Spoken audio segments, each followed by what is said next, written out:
2025 Board of Douglas County Commissioners 5:30 business meeting. There are paper copies of the agenda by the door if anyone would like one, and the full packet is available on our website. For this evening, first we have a proclamation that we'll start with, and I'll go ahead and we'll do that, and then I'll read the rest of our intro. So for our proclamation this evening, we do have a proclamation declaring January 2025 as Human Trafficking Awareness Month, and I think we'll have Commissioner Anderson read that for us, and then I think we'll have some comments from Adrienne. Go ahead. This is our proclamation for Human Trafficking Awareness Month, January 2025. Survivors of trafficking are among the most vulnerable of individuals, and we must work together to address the root causes as well as create sustainable recovery options for those who have survived these atrocities. Survivor perspectives are important to solving the root causes, and it is important to include survivors and to keep those survivor-informed perspectives at the forefront of initiatives. Organizations that are taking the lead on human trafficking initiatives in Douglas County, Kansas include, but are not limited to, the following: Lawrence Police Department, the Sexual Trauma and Abuse Care Center, Burt Nash, LMH Health, Lawrence Community Shelter, University of Kansas, RADAC, Lawrence School District, number 497, Eudora School District, number 491, and the Willow Domestic Violence Center. Whereas human trafficking, a modern form of slavery, is one of the largest and fastest growing criminal industries in the world and is based on recruiting, harboring, and transporting people for the purpose of exploitation. And whereas sex trafficking and labor trafficking occur in Kansas, and both adults and children of any gender, socioeconomic status, age, race, sexual orientation, or geographic location can become victimized. And whereas human trafficking includes sexual, verbal, emotional, economic, and physical abuse and exploitation, and all forms of abuse carry long-term complex trauma implications. And whereas Kansas human trafficking laws define commercial exploitation of children, which does not require a showing of force, fraud, threat, or coercion, and references the existing statutory definition of human trafficking and aggravated human trafficking.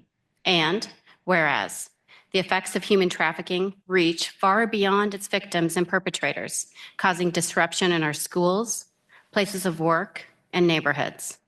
And now, therefore, the Board of County Commissioners of Douglas County, Kansas, do hereby proclaim the month of January 2025 as Human Trafficking Awareness Month, and urges the citizens of Douglas County to speak out against sex and labor trafficking and exploitation, to support survivors of these heinous crimes, to encourage community leaders to hold offenders accountable, and to make preventable efforts a priority by hosting events, by creating policies at work, school, and home, and by supporting and participating in programs designed to reduce and eventually eliminate human trafficking as a societal problem. As a community, we will support creating and executing a comprehensive, collaborative, and trauma-informed response for the safety and security of human trafficking survivors. Adopted this 22nd day of January, 2025. Thank you. Adrienne, would you care to speak? Or come on up, thank you.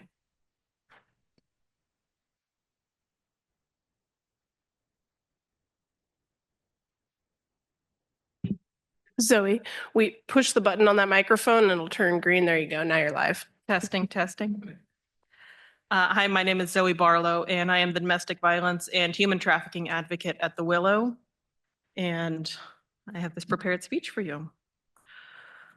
Let's see. The Willow provides shelter, support, and services to survivors of human trafficking and domestic violence in Douglas, Franklin, and Jefferson counties. January is Human Trafficking Awareness Month. The Willow has served survivors of human trafficking in Northeast Kansas since 2014. In addition to our regular service area, our human trafficking program serves an additional 9 counties in northeastern Kansas. Human trafficking is often sensationalized, and there has been a lot of misinformation about it in recent years. We see movies and images that make human trafficking look like it has to be someone being kidnapped and physically restrained. Although these scenarios do occur, the majority of what our clients experience are emotional and psychological restraints. People can be trafficked for sex, labor, or both. Traffickers will often groom someone by connecting them with them, learning about their vulnerabilities, and exploiting those vulnerabilities. Traffickers take advantage of vulnerabilities such as lack of housing, lack of support systems, and food insecurity. We often hear about trafficking rings, but trafficking can happen between just 2 people. Traffickers can be anyone, even a friend, family member, or intimate partner. In 2024, the Willow provided services to 21 survivors of human trafficking, with services ranging from safe shelter to court advocacy and case management. We're honored to continue to serve these clients and will continue to combat human trafficking through our services, community collaborations, and prevention work. Thank you for having us this evening. Thank you. We're getting that signed for you. I don't know if you wanted a photo or anything, but we'll get that. Love a photo. Okay. If you want to come on up.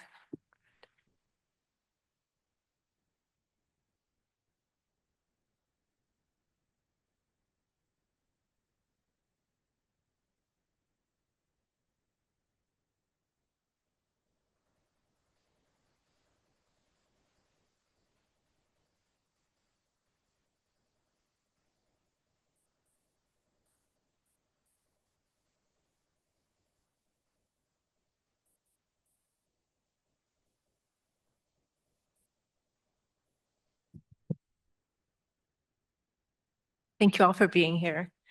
For the rest of our meeting, we will have a consent agenda followed by general public comment. For the consent agenda, we'll first ask commissioners and then the public if there's any items you'd like to pull for a further conversation. Then when we get to our general public comment, we will say that given our limited time and need to have an orderly and efficient meeting, we apply certain rules for general public comment. And that is that each speaker will have a total of 3 minutes of speaking time. However, we always accept public comment of any length in writing. Individual speakers may not donate unused time to other speakers, and all comments must address topics within the jurisdiction of the County Commission. We also work to maintain the decorum of our meetings. Therefore, we prohibit public comments that are threatening, aggressively hostile, or belligerent, fighting words, slander, or speech that invades the privacy of individuals, unreasonably loud, disruptive, or repetitive, or that interrupt or substantially interfere with the board's ability to conduct county business. We do reserve the right to mute or remove speakers who violate these public comment rules. At that time, we'll ask for your full name and address for our meeting minutes and to address your comments to the commission. Please know that comments received by the commission during our meetings do not necessarily represent the views of Douglas County government, but that we value the input. We don't usually respond to general public comment on the spot, but if you leave your contact information with county staff, we will try and get specific questions answered. After that, we move to our regular agenda, which we have 2 items this evening. And for each of those action items, we'll hear from staff or an applicant, followed by questions from the commission, and then open that item up also for public comment relevant to that item. Once public comment is closed, we bring the item back to the commission for further discussion and a vote. Lastly, a recording of this meeting will be available on the county's YouTube page and website. So for our consent agenda, first I'll turn to commissioners. Are there any items on our consent agenda that you would like to pull for further conversation? Yes, item 2.1. Okay. Commissioners, anything further? All right, thank you. Are there any members of the public who would like to pull an item from the consent agenda for further conversation? Seeing none in person, Sarah, do we have anyone online with a hand raised? Okay, thank you. I would entertain a motion for the balance of the consent agenda. This is Gene Dorsey. I move that we approve consent agenda items 2.2 through 2.6. Second. Moved and seconded. All in favor? Aye. Aye. Any opposed? Thank you. Motion passes. That brings us to item 2.1 from the consent agenda, and that is our annual gap waiver resolution. Sarah, do you have anything you want to say to introduce that item? Or commissioners, do you have any thoughts? I just would turn it to the commission for whatever questions they have. Go ahead, Mr. Dorsey. I don't have any questions, just comments, I guess. Nobody likes change, I don't like change. I'm used to GAAP accounting. Everybody here at the county staff is used to a waiver and cash accounting. A couple of things were pointed out to me recently in that without adopting GAAP, we cannot get a AAA bond rating. We will remain at AA plus. We don't borrow that money, but it might come in handy someday to have the AAA rating. Secondly, I understand there's a project in works to update our accounting information system. If we were to ever go to GAAP, we would want to make sure that whatever accounting system we move to would accommodate that readily. We have 18 community partners. All of them use GAAP. Our peer institutions that we rated ourselves against for the recent salary study, of those 12, 10 use GAAP, 2 use the waiver. That's the county of Leavenworth and the county of Riley. The waiver is only available to counties. It's not available to anyone else. Most of the cities we compare ourselves to use GAAP accounting. So I think we should study it, have staff look at it, see if it's a 1 or 2 year project, see how much it's going to cost, and see if we want to go. We continue to approve this waiver each year, and I'd like to take a closer look at it. GAAP accounting obviously is more complicated than cash accounting. It might cost more, but without studying it, how do we know? Thanks. There's a lot in that comment, so I want to offer Brooke or Sarah, if you want to respond to some of those. This is a staff recommendation, so I think it would be good to hear what your thoughts are. Thanks, commissioners. Yeah, and I've spoken to Commissioner Dorsey about this. Yeah, it is a KMEG, or cash basis accounting, is something that's offered to counties in Kansas. I do think it's, there are pluses and minuses to both sides. We could study, if the majority of the commission wants us to provide an analysis of how much it would cost to move us to GAAP. I do think we would have to add more financial staff. You have to prepare your financial statements in-house. We do not have staff available to prepare those financial statements in-house, and they have to have a certain level of certification and education to be able to do some of those things. So there would be some costs associated with it, probably also some costs from our auditor. But if it's something the majority of the commission wants us to look into, it's something we can explore. And we just stand for your direction. Commissioners, other thoughts or questions? Okay, because this has been pulled, it's also a public hearing item, or up for public comment. Is there anyone in the public who would like to speak on this? Come on up.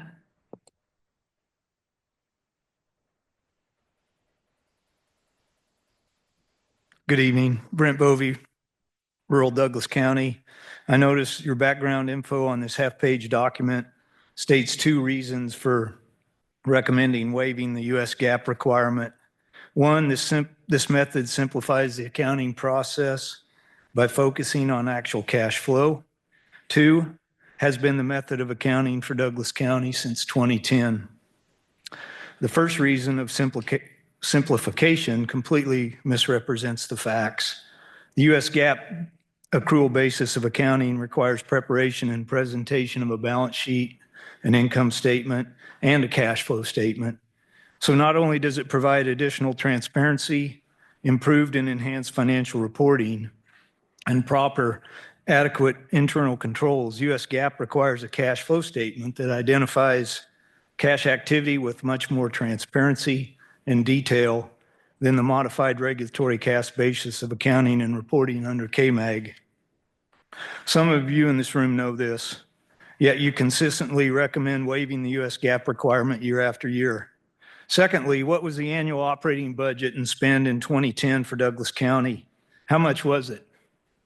It wasn't anywhere near north of 200 million. The county should have switched to US GAAP for the preparation and presentation of our county's financial statements years ago, years before we've had the largest budget increases the last 4 years in the history of this county. You constantly talk about how transparent you are in the budget and financial reporting of results for the county, but that's not the case. You're anything but transparent, and your annual approval of this waiver supports this sad fact. Please represent your constituents and change the accounting method. And if you don't believe my comments on it or my views, the Financial Accounting Foundation provides these following comments. Preparing a financial report in compliance with generally accepted accounting principles, GAAP, establishes greater accountability and transparency between a government and its citizens, legislative and oversight bodies, investors, and creditors. GAAP-based financial reports provide the public with the information necessary to assess the accountability of a government, primarily by assessing the financial condition and results of operations, comparing actual financial results with the legally adopted budget, and assisting in determining compliance with finance-related laws, rules, and regulations. In summary, US GAAP provides a more accurate picture of a government's financial position. Why wouldn't each of you, as stewards of all taxpayer-funded operations, support a more accurate picture of our county's financial position? Thank you, There Mr. is Bovee. no adequate alternative. Thank you. Are there others who would like to speak on this item? Thank you.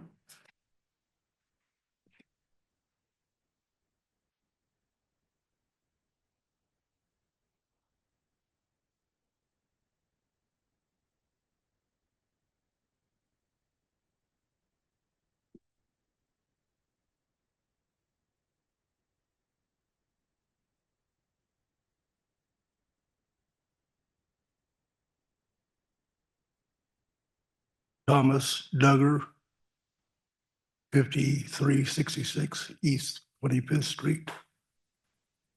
I graduated at K-State in 1976 with a degree in accounting with a minor in IT and economics.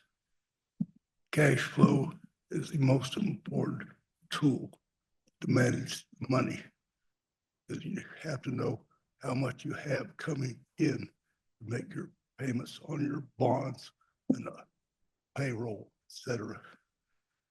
GAAP should be the only choice because it makes sense and it's been used since I graduated in 1976 by counties, cities, states to do their business properly and with open source to the public so they know what's going on and can make informed decisions. Thank you. Thank you. Do we have anyone else who would like to give public comment on this item? And seeing no one else in the room, Sarah, do we have anyone online with a hand raised? Okay. To promote Derek Randall into the panel, you need to accept the invitation to become a panelist. All right. Derek, you're in the panel. You have 3 minutes to provide your public comment.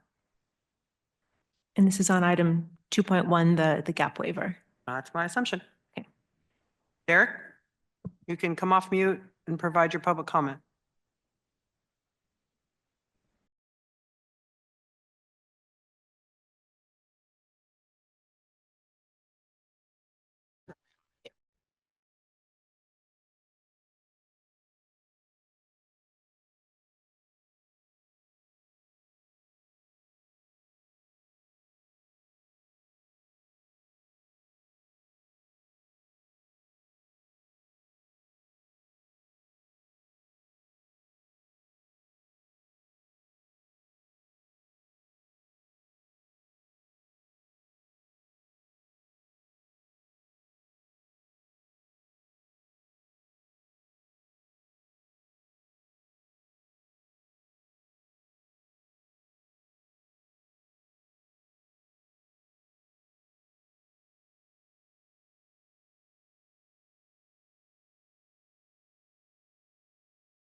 Mic check, Robin. Can you hear us okay?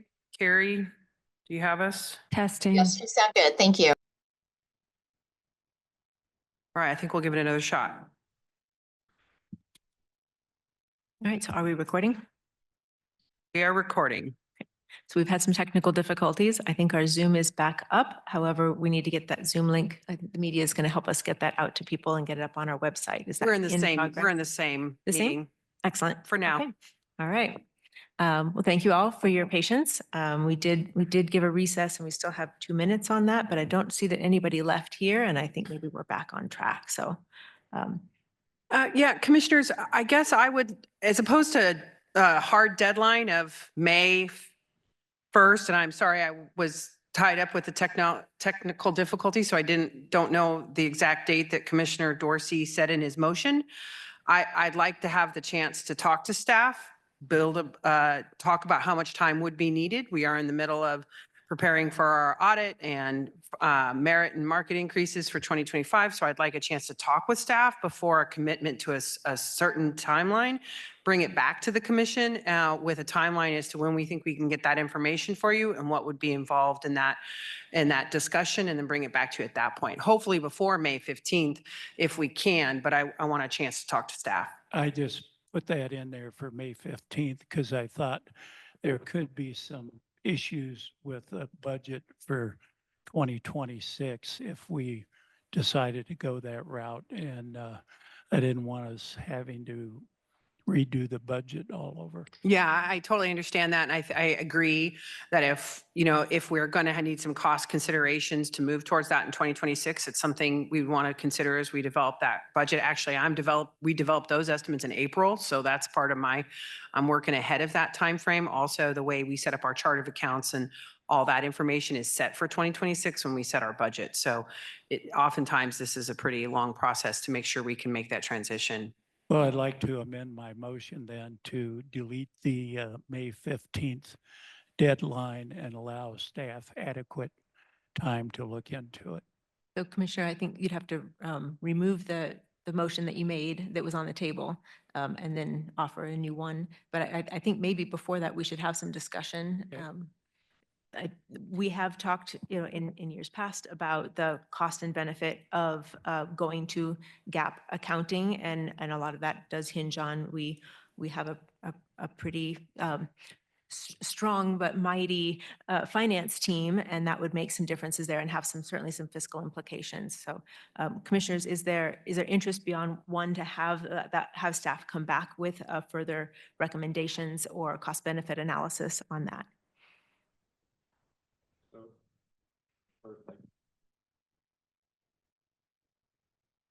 There we go.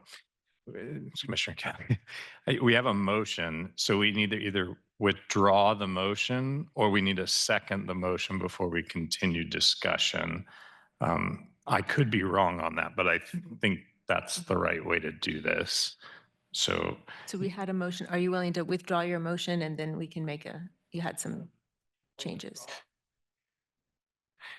yeah, I think it'd just be good to have some discussion about it because I think, we've had quite a bit of, so let me stop there.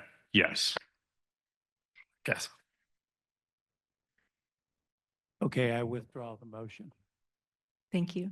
So, I think we often have staff who ask us like, what work sessions would you like to have?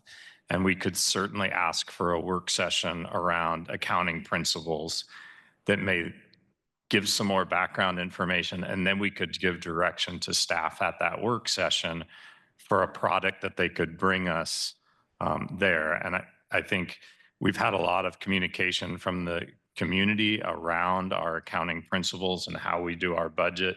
And I think it would be, if we wanted to have a work session just on overall budget and accounting, and that would give Sarah some time to talk to staff and bring those pieces to us. I would recommend that before. There's a detail of the things that you were looking for. I didn't get them all down fast enough, but I think that would be good for us all to understand what are the implications? Why have we chosen? What's the history? We had that similar evening with the fire department, sort of saying like, how would you like us to look at that? And then they can bring us something back. That would be my preference on this. That's okay with me, except I understand that we're in the process of looking into a new accounting system, and I didn't want to proceed down the road of a specific accounting system without a decision as to what we're going to do. And if I can, commissioners, so we're in the very early stages of preparing a request for proposal for a new financial business system. Our current financial business system would allow for GAAP accounting. Anything we would pick for the future would allow us to make that change. It's pretty standard. So I don't think there is a time sensitivity to that. And that RFP to put together is going to take us most of 2025 to put together that analysis. So we've got plenty of time on that. I think I would feel most comfortable with an opportunity for a question and answer with our accounting staff about answering some of these questions and concerns, and then offering some direction in that way, as opposed to, outlining kind of a list of suggestions from one commissioner. I think that could be a really healthy discussion for us to have with staff at a work session. Would be probably a great way to move forward with that. Commissioners, other thoughts? I'm also in favor of a work session with staff to better understand current capacity, what staff is currently working on, also skill sets of our current staff, so that if we do have any gaps in skills related to GAAP, then we can better understand that so that we can better support you, Sarah, and your staff if we do determine that we need to move in this direction.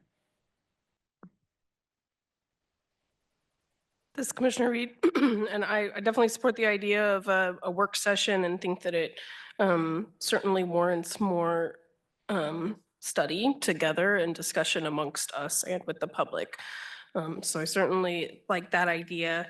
And with that, I'll go ahead and I'll try another motion for now to consider adopting a resolution to waive the generally accepted accounting principles GAAP requirements per KSA 75-1120AA for fiscal year 2025. Second. We have a motion and a second. Is there further discussion about that? Just one question. Do we need a motion to schedule a work session? Talk about any secondary motions. How about that? Commissioners, we have a motion and a second. All in favor? Aye. And any opposed? With that, the motion passes. I think the conversation about a work session usually doesn't take a motion. It's just something we direct staff that we'd like to see it on our schedule. And that's something I'll get with staff and we'll put something together, bring it to you. All right. Thank you all. That brings us to our general public comment portion. Is there anyone here who would like to give general public comment this evening? Seeing no one in person. Sarah, do we have any hands raised online? We do not. Oof. All right. That closes general public comment and brings us back to our regular agenda. The first thing on our agenda is the Senior Resource Center transition. So Jill, are you going to give us some background and update us? Yes. Good evening, Commissioners. Jill Jolliger, Assistant County Administrator. In your meeting memo, your meeting packet, you have an updated memo from me that includes a proposed timeline for the Senior Resource Center transition. As I outlined in my memo, we last updated you all on November 20th and provided some information about what our work has looked like from a staff team and with the leadership and staff, the board of directors included of the Senior Resource Center. And at that time, we got direction from the commission to keep moving forward with a proposal for a complete merger with the Senior Resource Center and give you all a timeline for the coming year and what all would be entailed in that. So continuing our close consultation with the Senior Resource Center, we and staff, we worked to develop what was outlined in the memo. I don't want to go through this word for word, but I did provide as background the information that was given to the previous, the three commissioners on November 20th, as well as the PowerPoint presentation that Megan Poindexter provided at that session as well.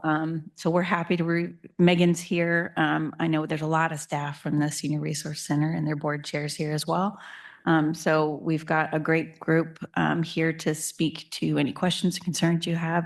We also have a lot of my colleagues from the county administrator's office, from the HR finance perspective, to be able to answer any questions that you have from our internal team about how we're going to navigate some of these things. So with that, I'll stand for questions. Commissioners who would like to begin? Yes, I'm always first now. Um, um, Since there's two parties to this merger, could you tell me if the Senior Resource Center has voted to merge? The board of directors took a vote just right before the new year, I think. Is that correct? Megan, do you want to come up and confirm that? But my understanding is their board of directors has taken a vote, but I'll let Megan answer the specifics on that.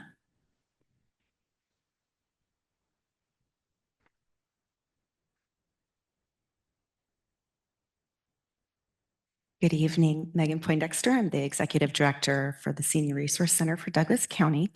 And at their October board meeting, our board of directors, including Diane Adamson, who's here with us this evening as our chair, they voted to approve the opportunity for me to move forward and basically propose to all of you that the Senior Resource Center become a department. So yes, they've approved this. They're in favor of it. They would like very much to move forward. Thank you. And either Megan or Jill, these conversations have been ongoing for a while, and it seems like from this point of view, they've been pretty healthy and all in. Can you give your take on how you'd characterize those conversations between the current board of the Senior Resource Center and county staff? Say anything bad about me. Okay. Yes, the conversations have been really so positive, and there's been, I think, a lot of honesty, a lot of soul searching as far as the philosophy behind the Senior Resource Center and our goals and our services. A lot of conversation from Jill and her team in regard to the ways that the county's team can help ensure a strong future for the Senior Resource Center and the services that we provide. The transparency between our two organizations, I feel, has been quite honest. Anytime there's been a question or a concern brought to the table from either group, there's been a really robust conversation, in-depth discussion, research as appropriate. It's been a very positive experience, in my opinion, and I think that the rest of my team at least would say the same. And I forget when it happened. I think it was it was closer to when it was still hot outside. But Sarah and I got invited to attend an SRC staff meeting, and we had a really just fun conversation where I feel like the staff got to know Sarah and I and ask questions of us, and just get a sense of who we are and, what their level of comfort would be in working with us. Megan has a good sense of that, but it was a great opportunity for us to get to introduce ourselves to the staff. Thank you both for that. Commissioners, other questions? My question is for you, Megan. I'm just curious, and I know maybe it's a loaded question. I don't intend for it to be, but I recognize it might land that way. I'm just curious what you think or what your staff and board has considered about any, if any, impacts might be felt by the folks you serve, by the people who use the services of Senior Resource Center. Do you anticipate or have you imagined any bumps in the road in that way in terms of how the public interacts with the Senior Resource Center? Are you interested in concerns that have come up or things that we view as positive growth Well, opportunities? I would love to hear both. Both? Okay. Totally. Thanks. Okay. I'll start with, of course, the things that we anticipate could be challenges. One of the things that has been shared by our board, by our staff, we've talked about in depth with the county team, is that the Senior Resource Center is very accustomed to being able to respond to new needs or new issues very quickly.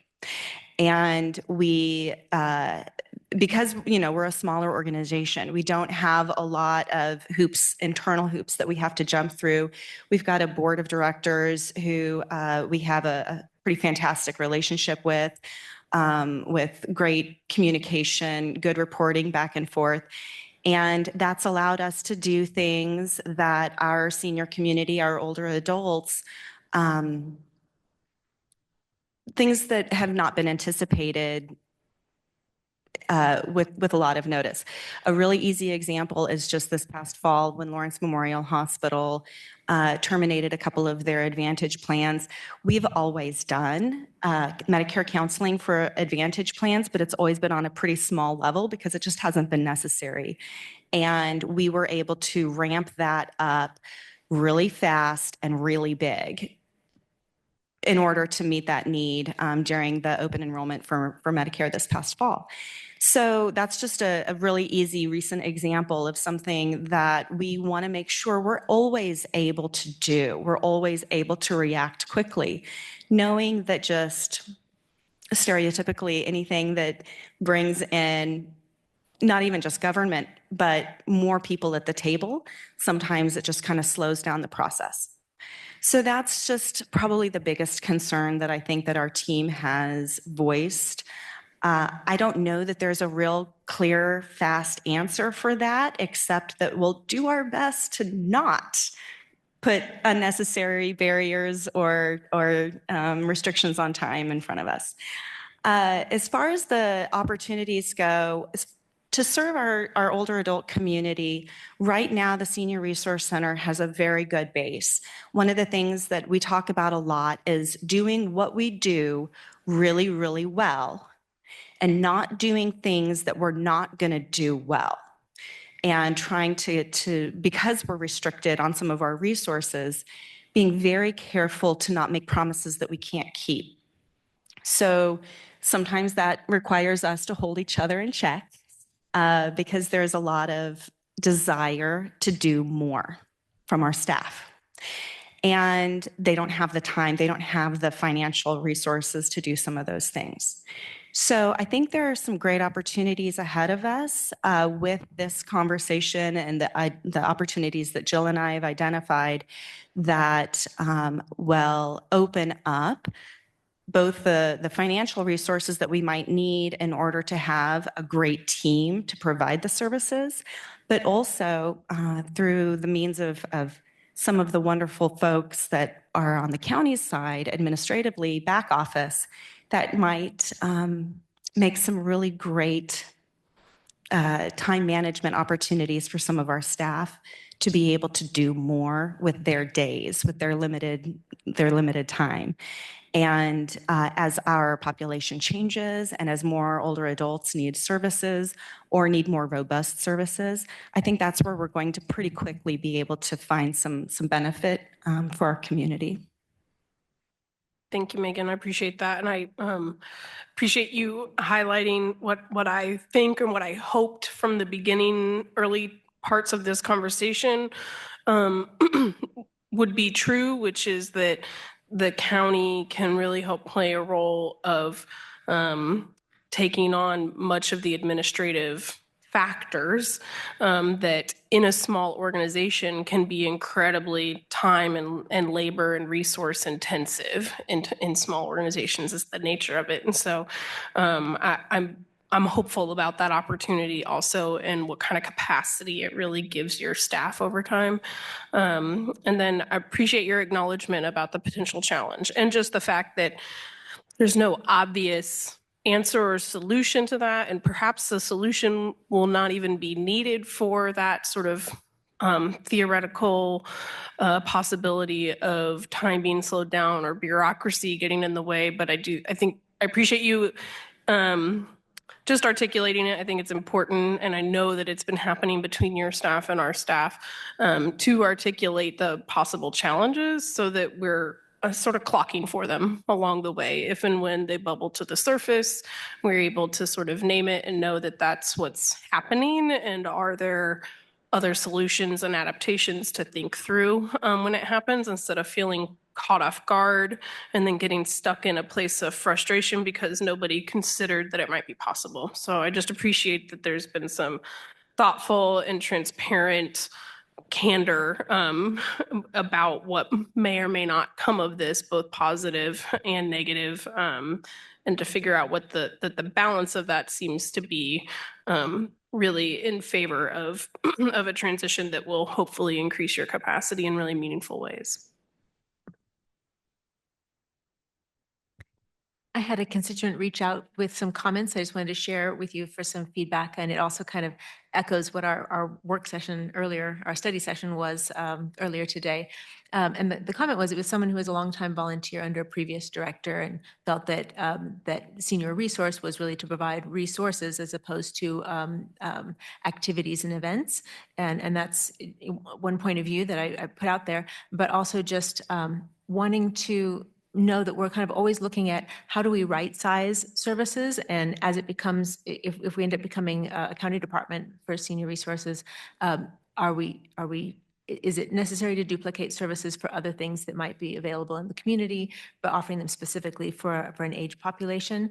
Or are we just making sure that we are always kind of looking at services we provide, and as we say yes to new things, are there things that we can also let go of? And that's always a hard conversation. And I think that, and I have no insight on any of those programs. I'm not targeting anything whatsoever. Just, I know that that takes some kind of organizational maturity to also be able to look at, what did we try on for size, and then decide maybe isn't the right fit for our organization, or isn't needed here because it's available other places. So just feel free to respond to that. If you have any responses, it'd be great. I do. Yeah, absolutely.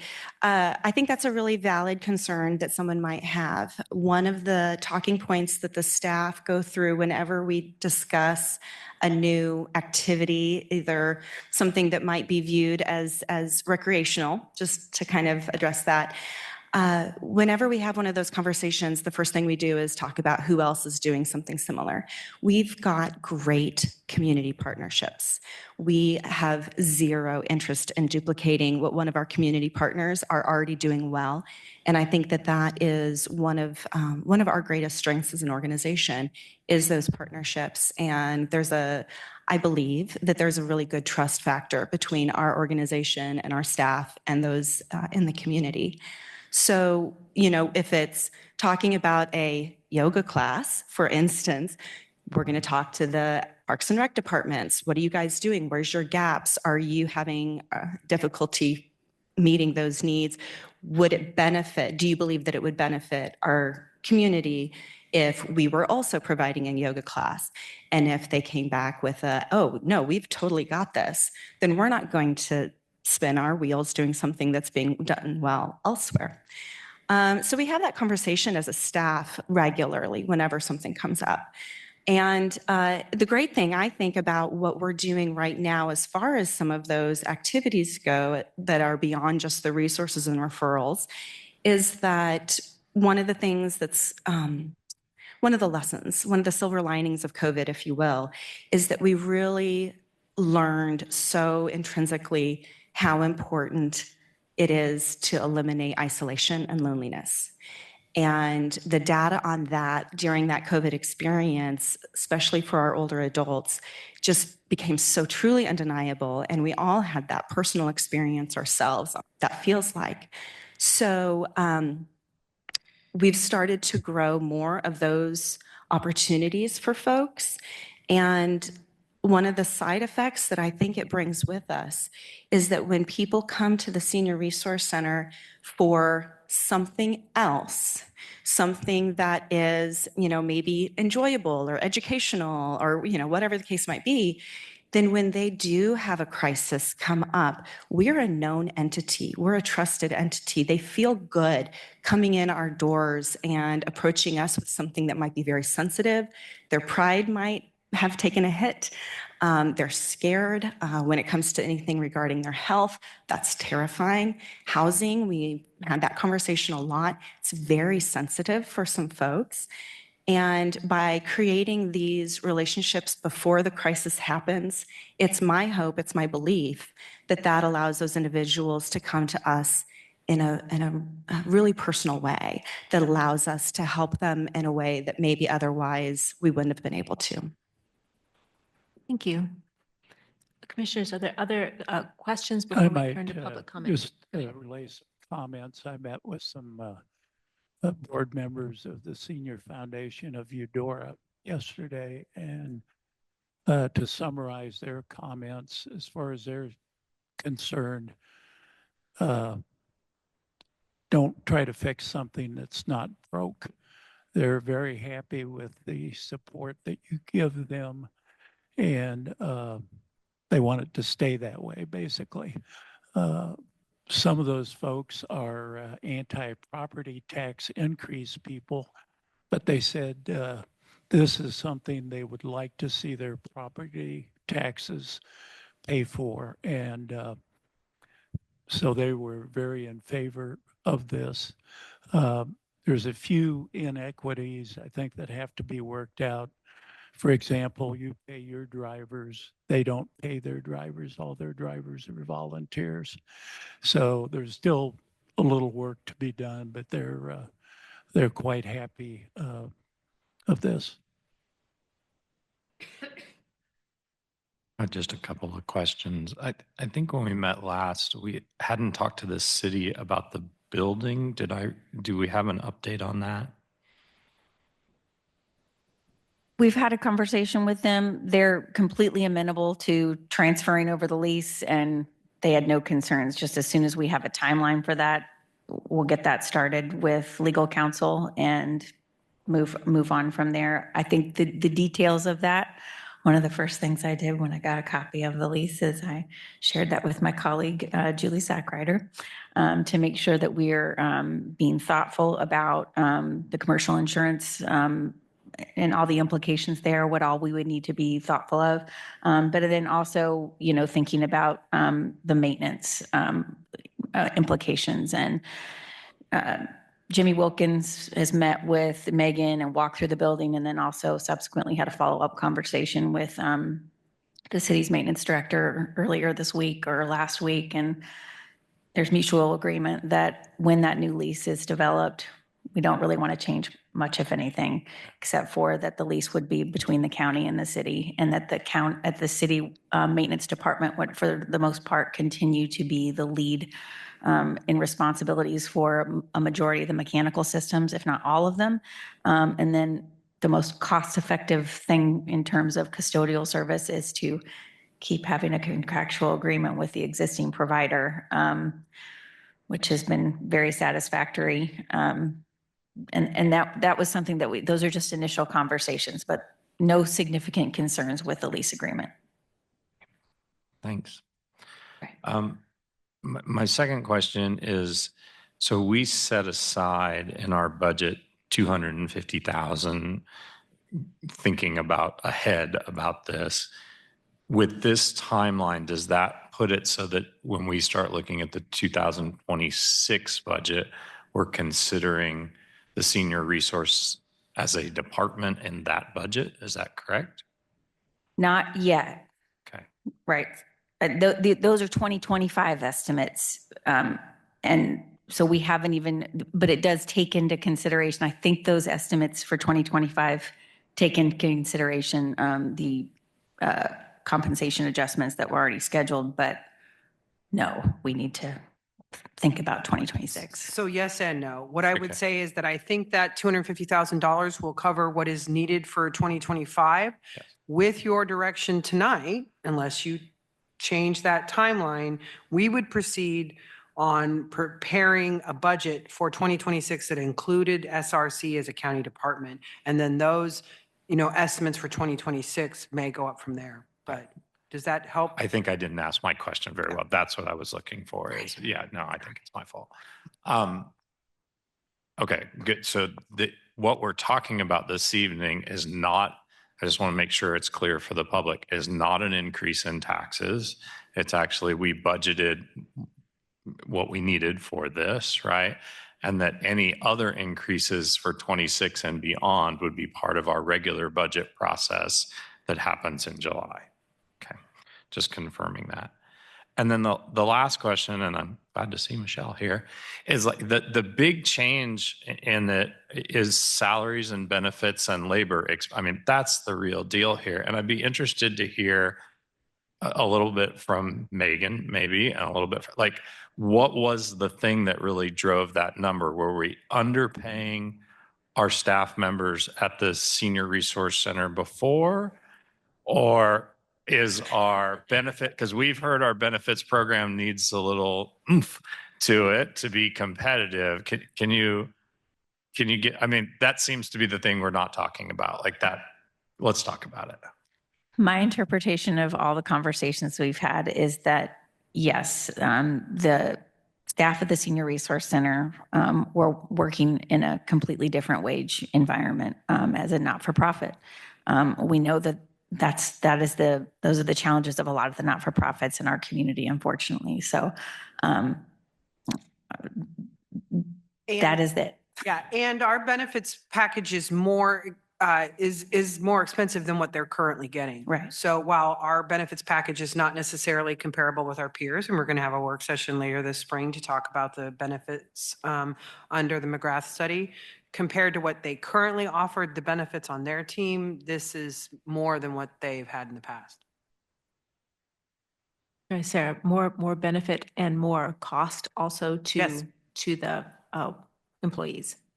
Is it both? Yes to both, yes to all. Thanks. Just pipe in real quick. Brooke and I were just talking. So not only our benefit package just costs more, but there will be more people eligible now for benefits than are right now at their employment level, I guess. They have different part-time, full-time requirements. So we would have to bring them in under what our policy says. So we'd have a handful of people that were eligible for benefits that aren't currently.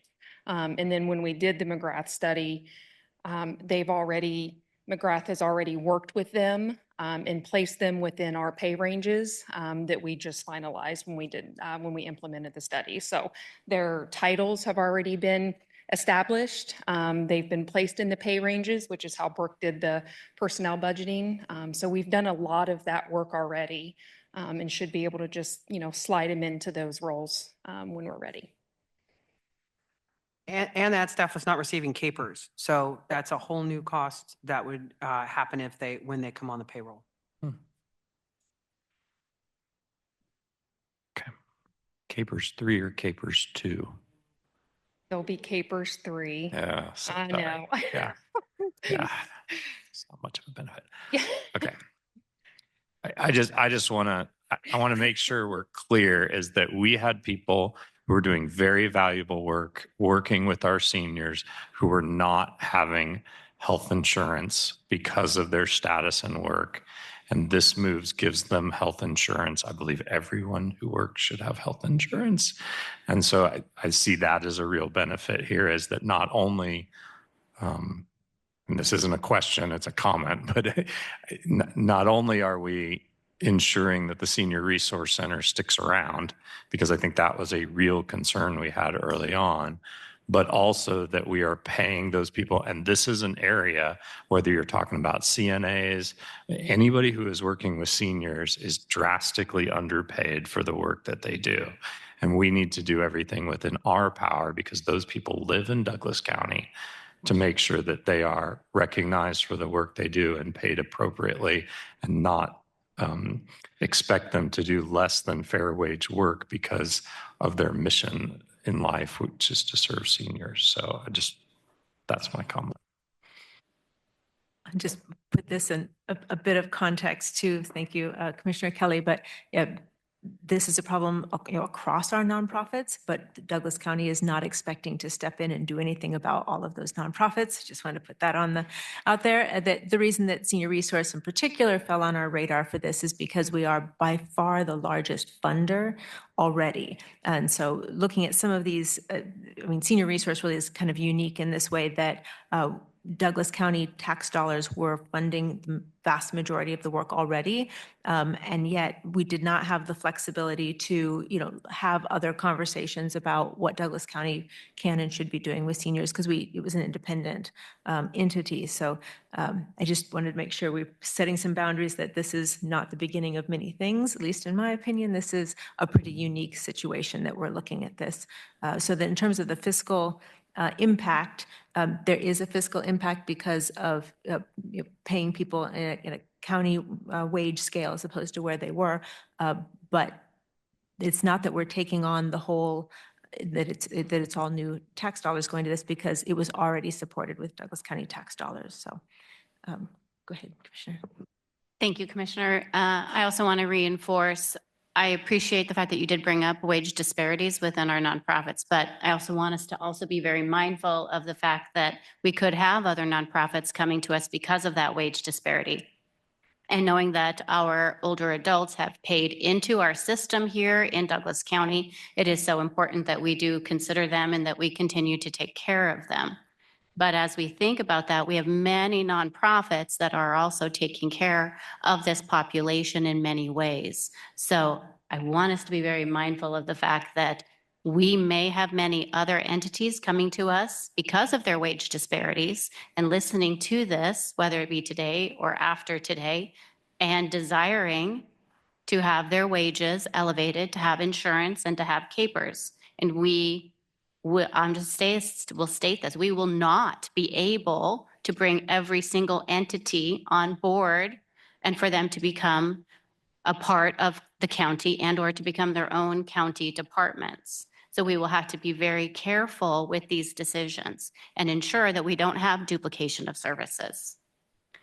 With that said, could you talk a little bit about your relationships outside of Lawrence? You provided a fantastic example about a partnership with LMH. But if you could talk a little bit about the other cities within the county and just provide a concrete example about those relationships so that we can better understand how you do serve the entire county. Absolutely. The two programs that I think most people are most familiar with are our Senior Wheels program and our Medicare counseling. And primarily it's because those are the two that Senior Wheels, we see those vehicles around town, and Medicare counseling affects everybody 65 and over and some under 65. So both of those are great examples of how we work to make sure that those services are available throughout Douglas County. We have two arms of our transportation of our Senior Wheels program. One is in Eudora, one is in Baldwin, dedicated. Yes, both of those are provided by volunteer drivers, which is something that Jill and I have been in conversation about already. And many of them prefer to be volunteers. I'll just say that. They don't want to be paid employees. They want to be volunteers. So that's always a little bit of an interesting conversation. But that being said, those two programs provide a significant number of rides, primarily for medical appointments for the individuals in those communities, either for appointments that are there in their respective community or into Lawrence to LMH, for instance. And that is a program that's incredibly expensive to provide. We do ask riders to pitch in a little bit, between $4 and $6 each way. It costs about $60. So the opportunity for those individuals to have those rides is significant. I know that it's incredibly difficult to find transportation from either of those communities into Lawrence, Uber or Lyft, or there's no such thing as a cab that does that. Finding a friend or a neighbor who can do that, it's very hard. And so those are both programs that we work with the governments in those respective communities to help make sure that they are up and running. We've got great partnerships. We've got all those volunteers, and it really has. It's been quite successful. And we have some ways that we think that we can continue to grow and expand those transportation programs in the future as well. Our Medicare program, when we do open enrollment every fall, they work within those communities to go and have on-site Medicare counseling so that the folks don't need to come to our center downtown in order to get their needs met. We also offer them opportunities through phone and whatnot to make sure that if they can't or don't want to drive or there's limited opportunities, that their needs are met. We're really excited to do as much as we can with those communities and take the economy of scale that our Lawrence base provides us and expand it out. And I think that that's pretty powerful. It gives us some chance to do some things that otherwise wouldn't be available. Thank you. And I have one more question in regards to the lease. And correct me if I'm wrong, but the lease, is it correct that you do share that space with two other entities? There are two entities that are basically embedded in the building with us, is how we refer to it, yes. The Kansas Commission on Veterans Affairs and the Project Lively program, which is an arm of JAAA. Okay. And then in the conversations that you've had with the city and turning the lease over to the county, is that what you stated? Okay. Will those other two entities also still continue to occupy that space and be a part of the lease moving forward? Absolutely. Yeah. Yeah.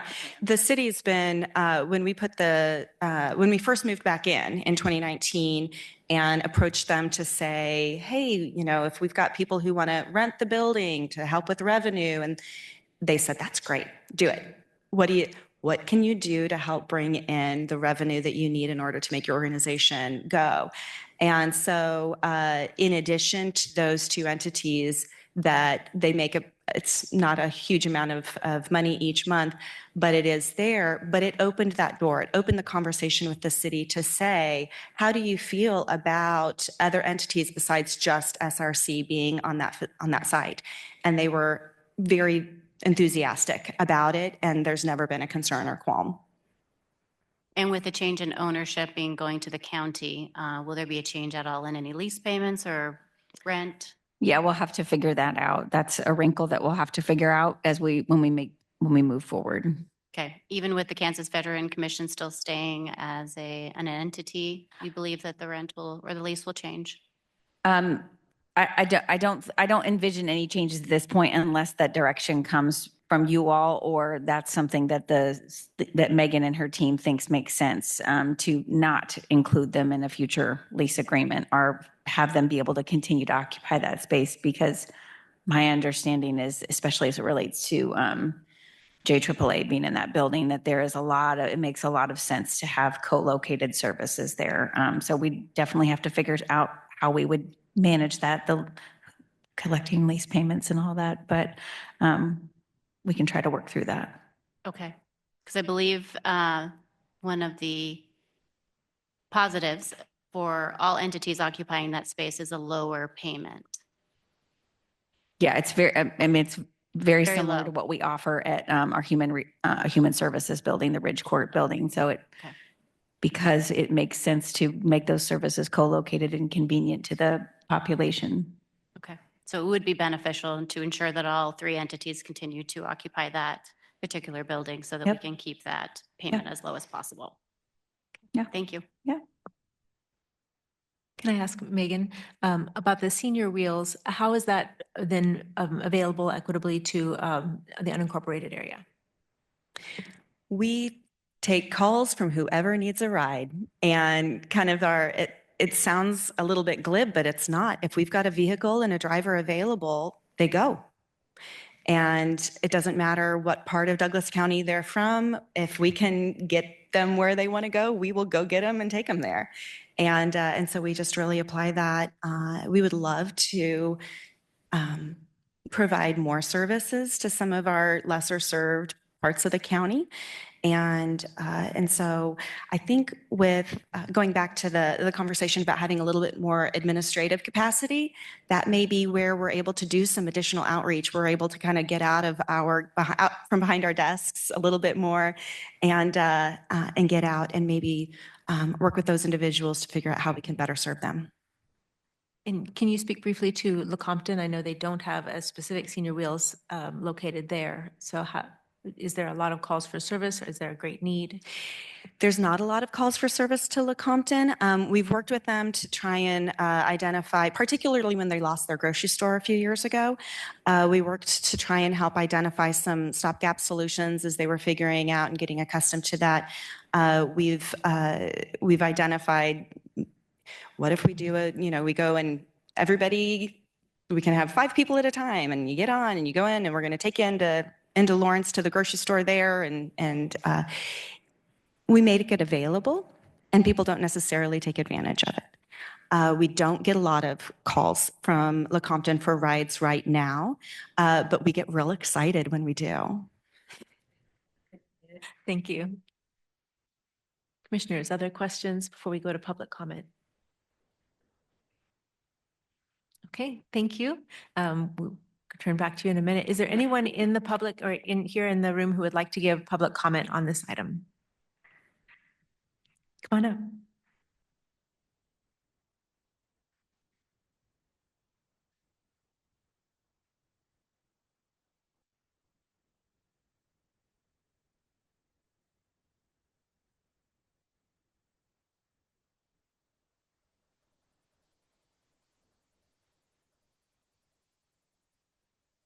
Thomas Duggar, you know where I live and et cetera.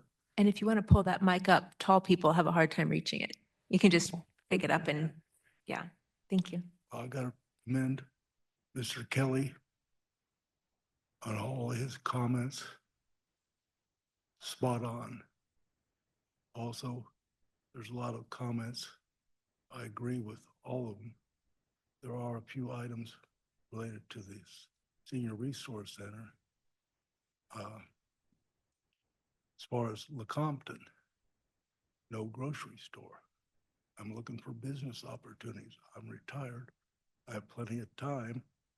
I'm going to be using the KU Small Business Center to get grants to start businesses.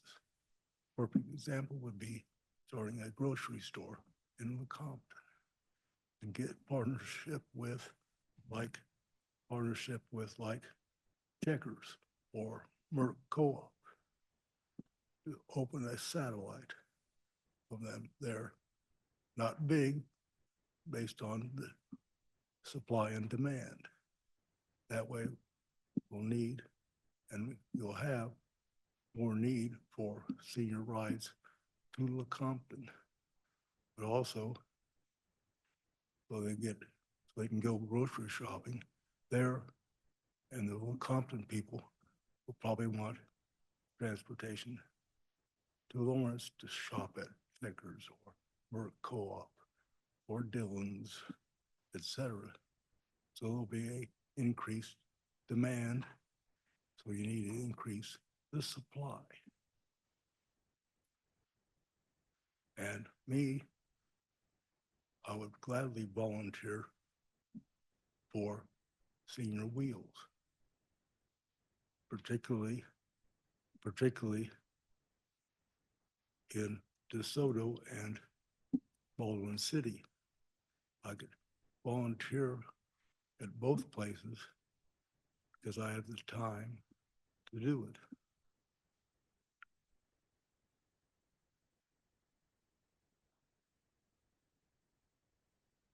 That's not all I had, but that should be sufficient. Oh, plus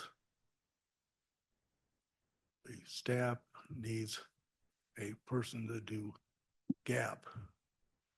I can do GAP because I had my degree in accounting with economics and business And I've used that over my IT career of over 22 years for Fortune 100 companies. Thank you. Thank you. Questions? All right, thank you. Is there anyone else who would like to give public comment on this item? Seeing no one else in the room, Sarah, do we have any hands raised online? All right. Closing public comment, bring it back to the commission. The request here then is for approval of the timeline. That is correct. Commissioners, any further comments, questions, motions? Don't we, in addition to the timeline, actually need to approve the joining of the Senior Resource Center to the county? Well, that timeline, approving that timeline approves the transition. So that was our intent, was the timeline approves the transition to them becoming a county department. Okay.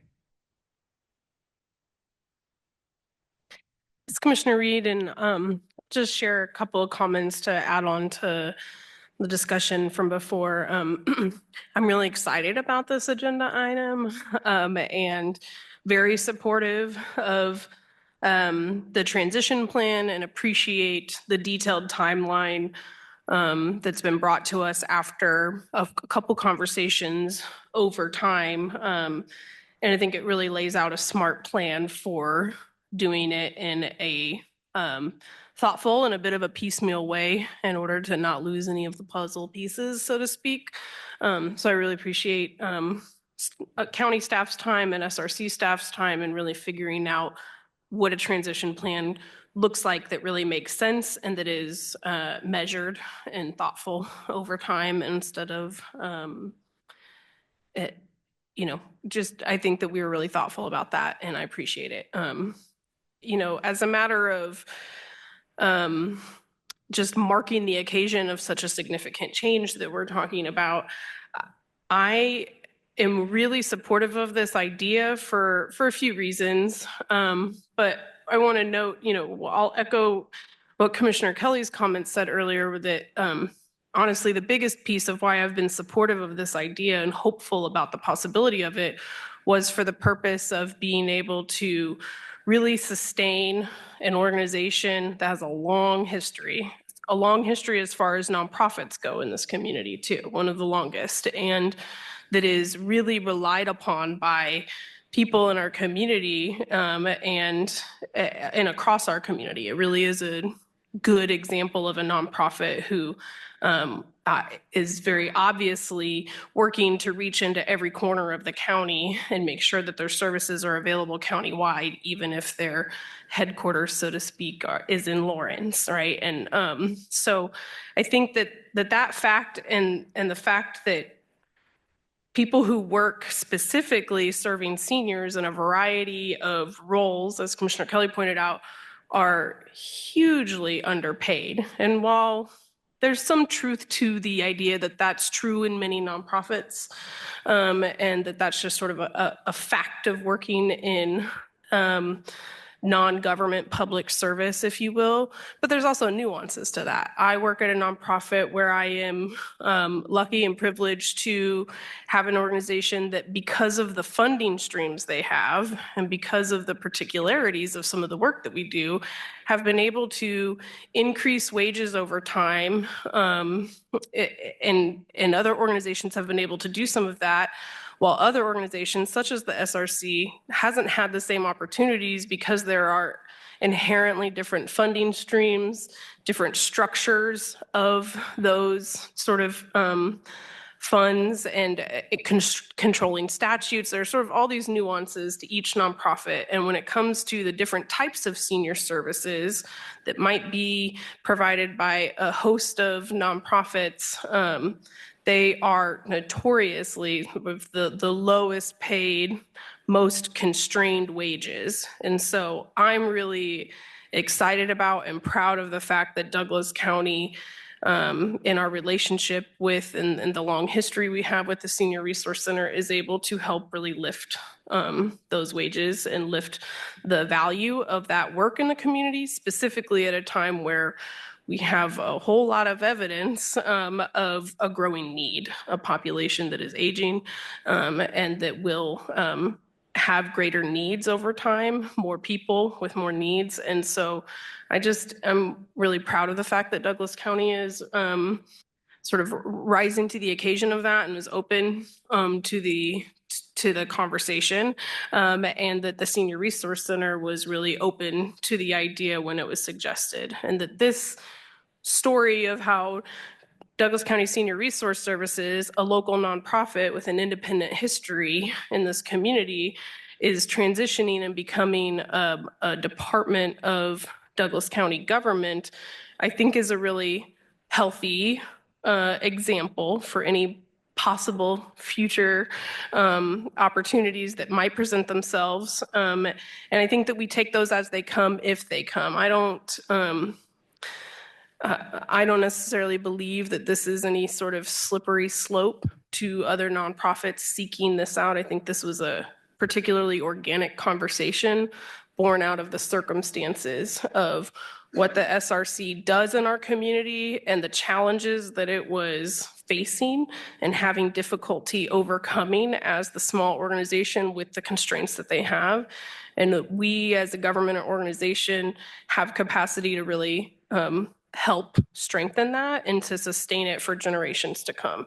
And county government, one of the really special things about county government, I think, is that we exist to provide core services to a community. And some of those core services are taxation and vehicle registration and district court. And it's also about providing safety net services and human services to vulnerable populations in our community. And seniors will always be a vulnerable population with specific needs and a population that will in theory, always be growing, right? We're always going to have that happening in our community. The needs will change over time. And I think that this is a really good fit, and that Douglas County being able to sustain efforts to ensure that seniors who need a variety of resources, depending on how things in our society change over time and what our community looks like over generations, us being able to help sustain that instead of watching an organization really struggle through financial hindrances that were just beyond their control and that were a matter of circumstance because of the nature of the services. I just think it's a big deal, and I'm really excited about this moment, and really, really appreciative of the Senior Resource Center and all the extra time you've spent in the past year or so, maybe more, but really in the past 6 months, especially talking deeply and earnestly about what this looks like and what opportunities there are, while also acknowledging that there will be challenges. We just have to articulate and meet head on as they come. So I'm really supportive and happy to make a motion when we're ready, but I'm sure there are other comments from other commissioners too. And yet there may be. Commissioners? Oh, go ahead. Yeah, first of all, I want to thank staff. Earlier at our work session, if you didn't attend, you missed a great work session. But if you were here, you got to hear Sarah say that she quoted a former commissioner saying that collaboration is hard. And I think, this isn't something that was done on a whim.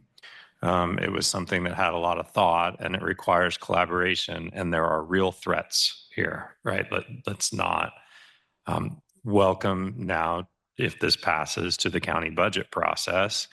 And anyway, through the county budget process, can see a reduction of services or of staffing, or that's a threat, and that will be there.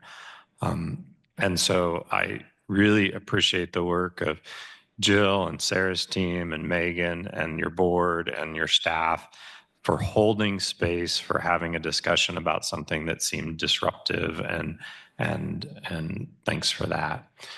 I think I heard one of my commissioners say earlier that others may be listening, and I know you listened to our budget. They're already coming, right? That was part of our budget discussion. And I think that's something we're going to have to continue to talk about, is what is the role of the county I see Senior Resource Center and senior services different than most other nonprofits that we have because there's specific legislation that expects us to provide these services. Staff did some work earlier, and I know you've watched the meetings, but I'm just reiterating for the public. Most counties provide this type of service. We are actually pretty unique.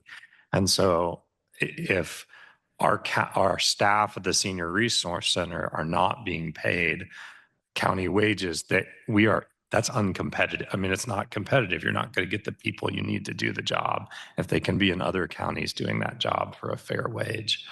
And then the last thing, so I really think that it's important that this is the space that we've identified to make this move. I do think it is a unique time. I talked to Sarah about this earlier, like, have we ever done anything like this? And really, no.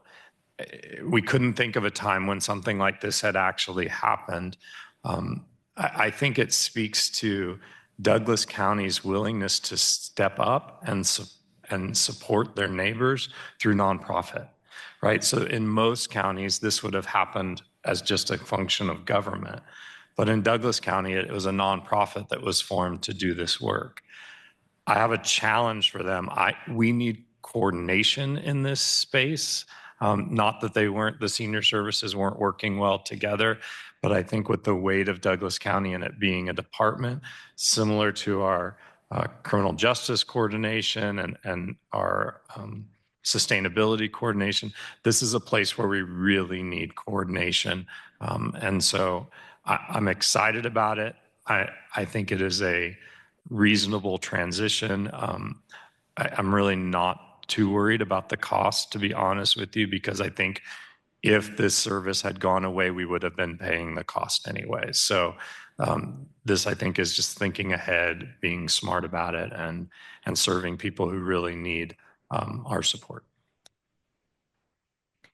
So for those who've watched previous meetings about this topic, I note that I've been the more cautious of the three original ones that were in these conversations, specifically because of feeling like we're setting a precedent. I've liked kind of the safety net of working through nonprofits to do some of this direct client care.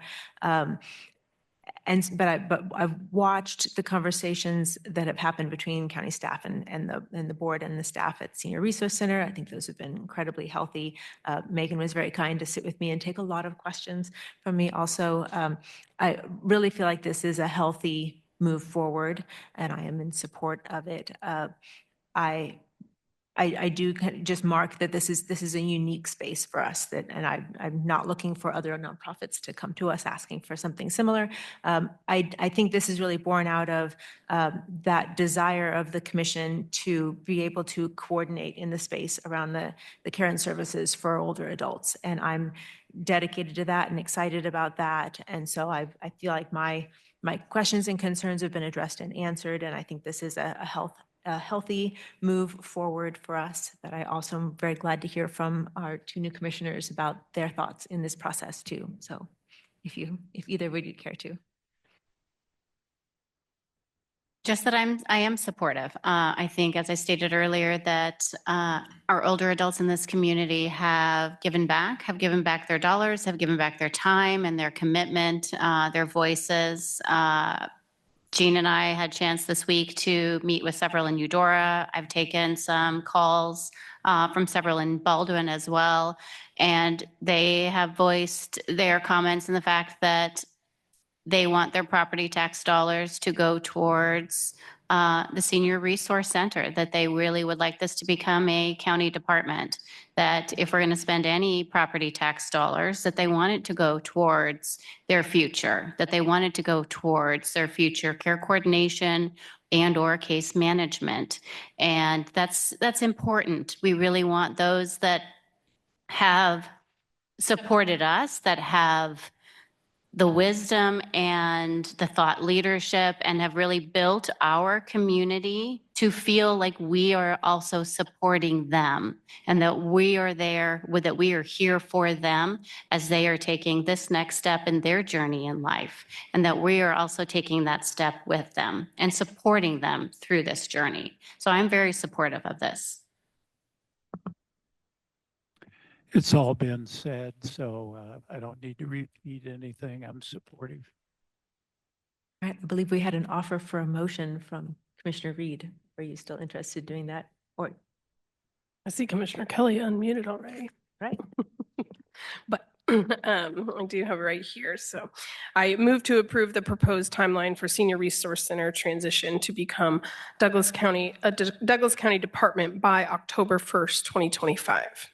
Second. Moved and seconded. All in favor? Aye. Any opposed? Motion carries. Thank you. Commissioners, do we need a break before our next item, or are you good to go? Keep on trucking. All right. Our next item is a planning item. I believe Mary Miller is going to talk us through a proposed text amendment.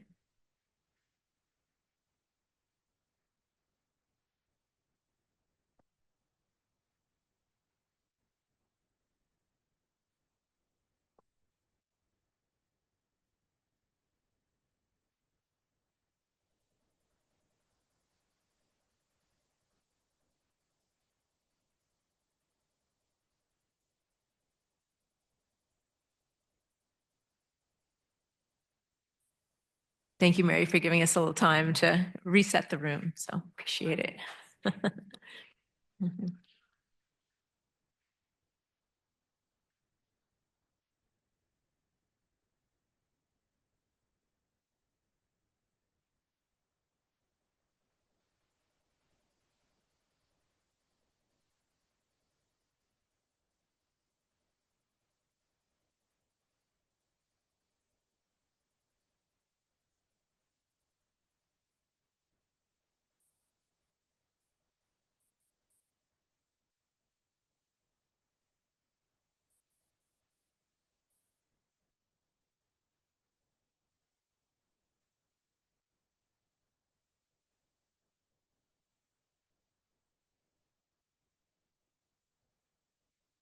Good evening, Commissioners. I'm Mary Miller, City County Planner, and I'm here tonight with a text amendment, proposed changes to the zoning regulations, specifically to the use standards for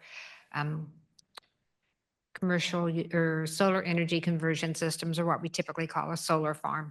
This initiation was, or this text amendment was requested by a property owner resident in Douglas County. And so it came to the County Commission for initiation in August of 2023. It was a hard subject, so it took quite a bit of time to get through the whole process. And this text amendment, the concern primarily is with solar farms. You don't usually think about it, but these solar arrays are held up by piers. These are metal piers, and they're coated and they're corrugated. And so the metal is galvanized. And the when it corrodes, which it eventually will over time, zinc, which is a component of the galvanization method, might leach into the soil and then into the groundwater and then contaminate the groundwater to the point that's an issue for neighboring property owners. So when that was initiated, we had very little information on zinc or the piers. We hadn't considered that when we looked at the solar farm regulations originally. And so we suggested that it be initiated, and then staff started, it got added to our work plan so we could review and study more about that. There are 6 criteria for looking at text amendments, and those are discussed in the staff report. And so you'll notice that in the staff report, staff recommended denial. And I'll kind of go through that as we work through this presentation. But originally, we discovered zinc is very immobile in soil. So if it corrodes and it's in the soil, zinc likes to stay right where it is. It's not going to travel into the groundwater. And so staff recommended denial. The Planning Commission had us go back and look at cases where the piers are in the groundwater or very close to the groundwater. Would that be an issue? And so we looked into that, and that was what went to the Planning Commission later. As staff, I never found any examples where that had happened. It doesn't mean that it couldn't, but that's why staff's recommendation never changed. The Planning Commission is recommending approval based on the fact that it could happen. So just the history, as I said, it was initiated in August of 2023. The staff report was ready and it was on schedule for the Planning Commission in December, but that was the day the Kansas Sky CUP was being considered by the Planning Commission, and that was going to be a very long meeting, so it was deferred. It was deferred to March, and we went back, and that's when we gave them a whole rundown on zinc, what the zinc natures are, how it acts in soil, with our recommendation for denial. And the Planning Commission agreed with that, but they wanted us to look into, like I said, when it's closer to the groundwater. So they had us go back and look at it again.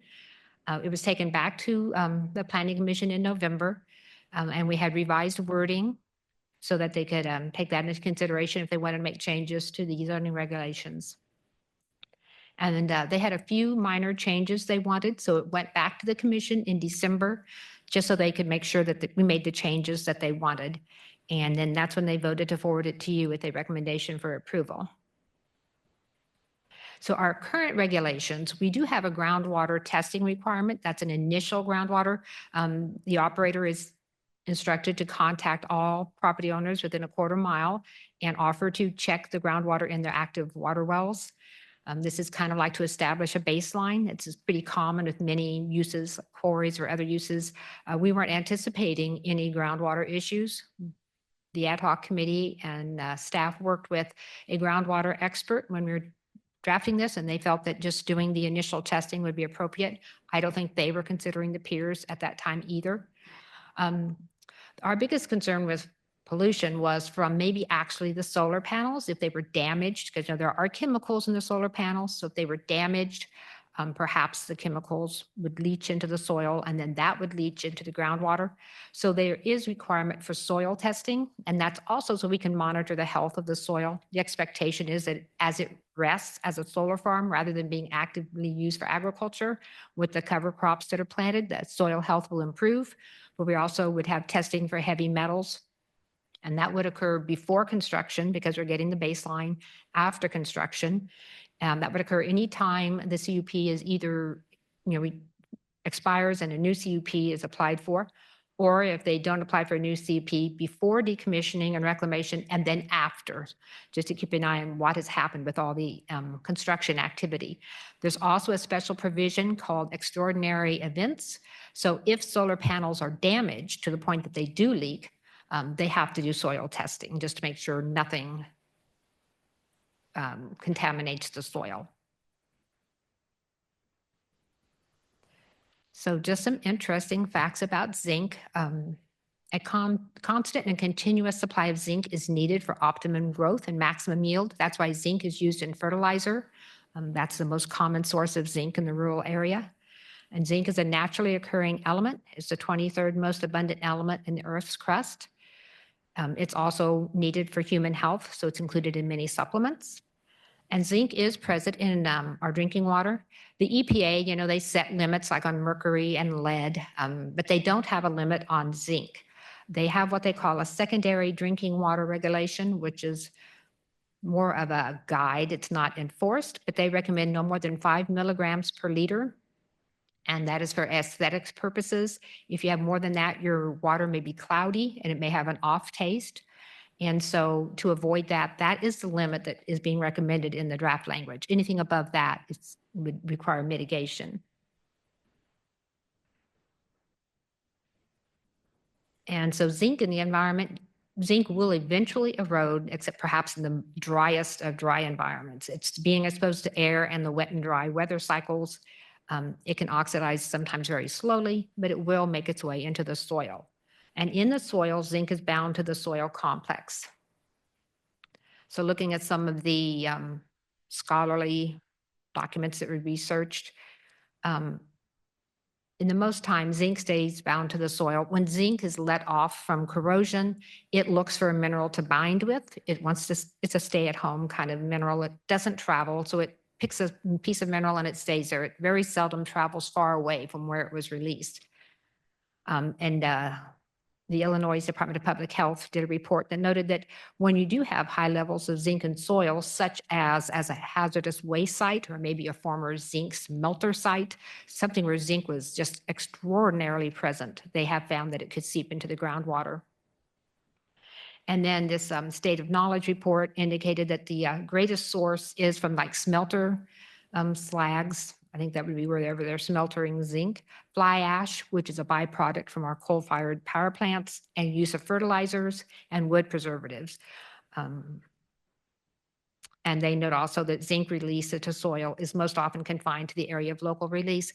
And in the staff report, there were some reports we looked at where they actually did studies to measure how far does zinc travel. And so we were able to say that they did determine, it's not opinion, it is a fact that zinc does not travel through the soil. And so this paper indicated that zinc is expected to demonstrate low mobility in most soil and is strongly adsorbed to soils at pH 5 or greater. So if your soil has a pH of 5 or more, zinc is very likely to adsorb to minerals in the soil. So these are maps. This was in the staff report, and they just show from the soil survey what is the pH level in certain areas. Using the southeast corner, that's an example because there's word that a solar farm might be in the works here. So looking at this pH rating, there's nothing in the 5s. Everything is 6 and above. So that soil would not be likely to have zinc traveling. We looked west of Clinton Lake, and again, there's nothing in the 5s. You know, everything's 6 and above. And also looking to the north where the Kansas Sky CUP was, we have nothing less than 5. So zinc is going to be very immobile in our soils. And now that I had the Kansas Sky CUP up, I just wanted to mention, I know there's been questions always, is this going to apply back to them? And a new regulation does not apply back to anything that has been approved.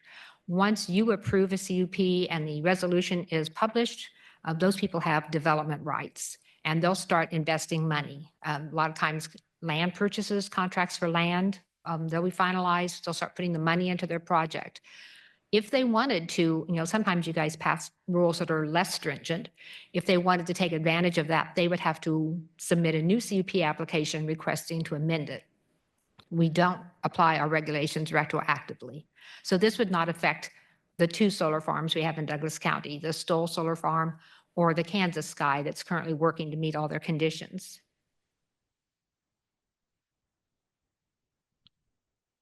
So looking through it, doing the research, we did find there were some environmental problems with solar farms. Primarily, it was when they violated the stormwater regulations, resulting in erosion. There was a lot of sedimentation, and we've had drainage studies. So that's in our standards. Our standards are developed to avoid that. EPA did note that the end of life for solar panels could contaminate, you know, if they're just left stored on the site. But our standards have decommissioning requirements along with a decommissioning bond to ensure that they are disposed of properly. Again, I mentioned that EPA does not enforce any regulatory maximum contaminant level, but the draft regulations would use their 5 milligram per liter. And then throughout my research, I found no cases of groundwater pollution resulting from corrosion of galvanized piers. And that's not, had I found an example, that would have been very telling. Not finding an example isn't really a strong point because solar farms are relatively new. So it doesn't prove that there would never be. This went to the Planning Commission in November, and they returned it to us and told us to make sure we contacted experts for their input. They wanted to look specifically where the piers are close to the groundwater and suggested we contact the Kansas Geological Survey. And to provide more information. And in the memo that was provided to the commission in November, each one of these items was discussed in detail. And I'll just very briefly go through those. The corrosive environment, some of the reports said that soil is a corrosive environment. It's probably of greater complexity than any other environment. And it is. As we look at the parameters, there's a number of parameters, but many of them are interrelated. pH might matter more if it's moist, less if it's compacted. So the different parameters, it's a very complicated environment. This is a quote from an email from the scientists at the Kansas Geological Survey who worked with us. He's explaining how when zinc is released, if you have moist soil, how it's released, how it would be bound, how it would be neutralized. And he noted that after moving with soil moisture, probably no more than about several feet, the concentration of zinc would be expected to be low and not a concern to drinking water resources. And so for this, when you look at our draft language, we're recommending if piers are within 4 feet of the groundwater. And when we say, what are we calling the groundwater level? Well, that's the level at its very highest, or what we call the shallowest. But when you measure the groundwater, that's what we're using as a groundwater level. So for a portion of the year, the groundwater will be at that level. The rest, it'll be lower. So when we're 4 feet from that, for most of the year, the piers would be further away than that anyway. So that allows for that immobility to lessen any chance of contamination. I'm not going to go through these parameters. They were in the memo, but it does show that there's various things you can look at if you want to study soil and see if it's likely to be corrosive. And that was one of the things the commission kind of wanted us to do, is to see if we could do these tests and identify certain places in Douglas County that would be more likely to be corrosive. But once you soil resistivity, you kind of have to measure that on the site.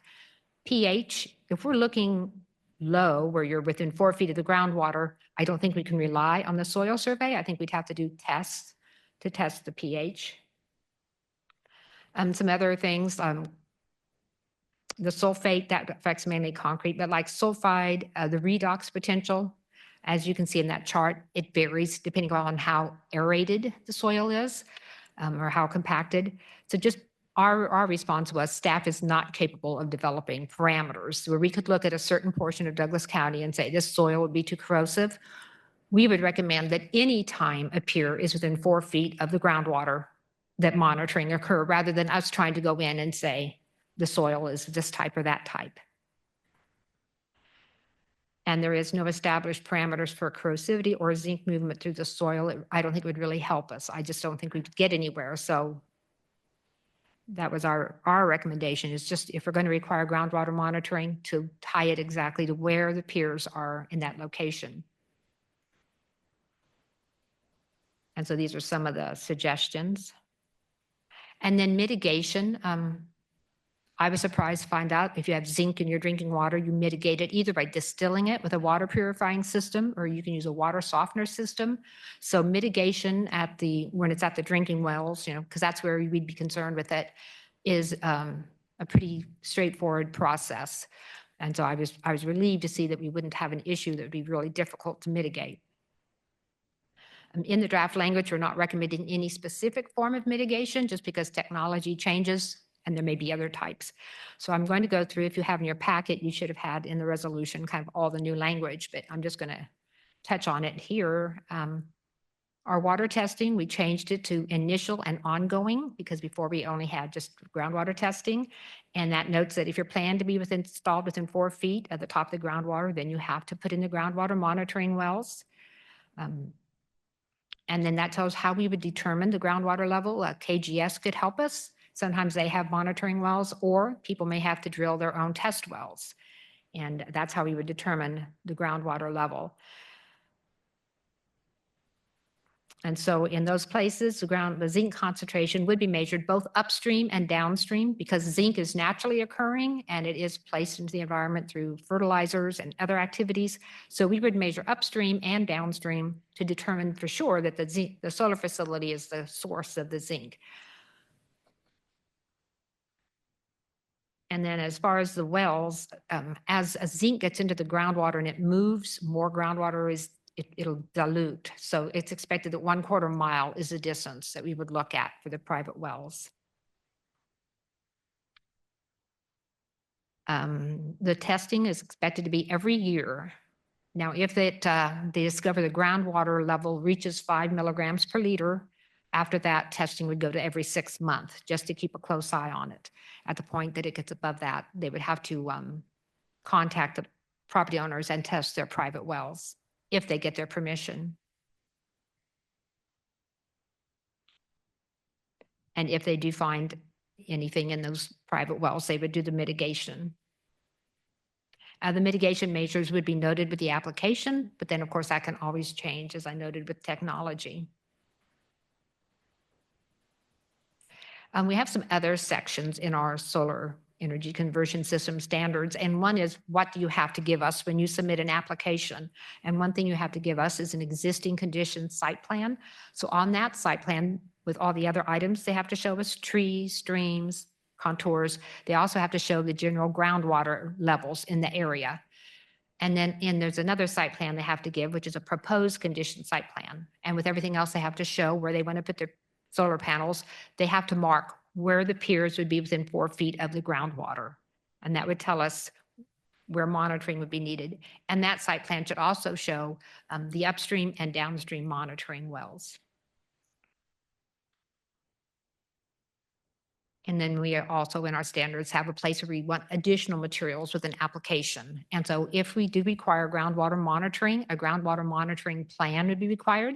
A very important part would be they provide the studies and the information that they use to determine the location of the monitoring wells. These would be determined by experts in hydrology. And so along with that, we'd have the installation method, the maintenance measures, sampling and testing methods, and the abandonment and reclamation measures. So everything about the monitoring wells would be determined with the application.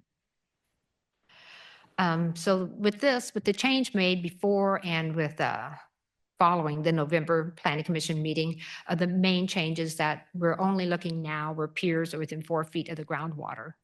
And there was a report that was included with the agenda packet. It was a groundwater test from California. And we don't usually compare our solar farms with those in California because everything is so different. They have sandy, very sandy soils. They have a whole different climate. But I just wanted to mention that they did test for zinc, and they noted that they had 4.5 to 28 micrograms per liter in zinc. But a microgram is 1/1000th of a milligram. And so if I converted it to milligrams, they're not having high levels of zinc. It doesn't really mean we wouldn't, but I just wanted to make that clear because I was a little confused when I saw those numbers to start with. And so the Planning Commission voted unanimously at their meeting to forward this text amendment to you with a recommendation for approval.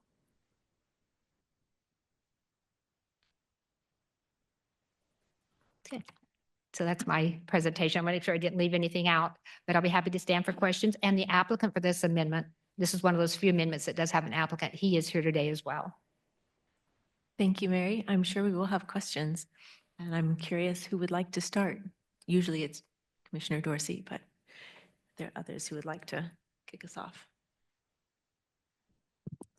My question is, you said this would not apply to the Sky Energy project north of Lawrence. That's right. Neither one of the solar farms that you previously approved, we wouldn't go back and reconsider them with this new regulation if it's approved. It would go on to any solar farm that was submitted for later. If Kansas Sky's CUP expires in 25 years and they submit a new CUP, then it would apply. Thanks. Mary, thank you. And so you provided an example in California. Did you and staff, did you find any other states or counties with any other solar farm examples?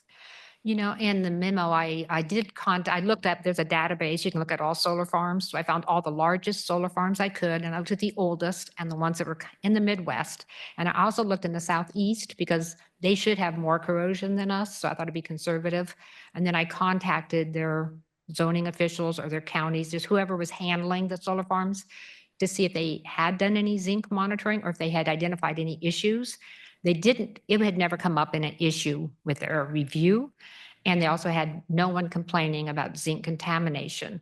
So the fact that their solar farms weren't over 20 years doesn't mean it would never happen. But to this point, it hasn't happened. Corrosion will take a while. You won't get anything probably right away. But Okay. So then does that mean that most of the newer solar farms are testing for zinc? Is that what I'm hearing you say? I don't know that they are. I know the one in Okay. California did, and I That's don't know newer? if that was required. Okay. And that's a newer farm? Is that what I heard you say? No. I don't know. I You just don't looked at know. the Okay. report that was provided to us. Because I Okay, don't usually thank you. even look at the California farms just because they're so different. There's no comparison between us and them. Okay. Thank you. Commissioners, other questions initially? Mary. Sorry, I have just a couple. So for any other, to your knowledge, in our regulations, do we do groundwater testing in any other type of development? We have nothing built in our code for that, but the sand pit, kind of northeast of Lawrence, it's located in Eudora's water source area. And so the city of Eudora wanted monitoring wells, so those were installed. So Do you have any idea, and if you don't, that's fine, like, is this a significant, significant is a variable. What, do you have any idea of the cost of putting in I mean, forget the hydrology study and all of that. Like, what are we asking applicants? I don't think it's a terrible amount, Okay. to put in the monitoring well. And then especially doing annual testing, the sand pit didn't balk at doing their monitoring wells, and they do quarterly testing. So I don't have the numbers, but no solar operator contacted us distressed that we were recommending that. So I don't think it's Okay. in the long run a big deal. Thanks. A question to just piggyback off that a little bit, and I think I just got lost in the sauce a little bit when reading some of the edits and how it had changed over time. So can you just help me understand, let's just talk about a theoretical project that might come in the future if this were implemented in our regulations, and it was a 500-acre project proposal. So the quarter-mile radius that we're talking about is any neighboring landowner, basically, or anybody within a quarter mile of any boundary of that project area could ask the applicant for groundwater monitoring, or only on the project site? Right.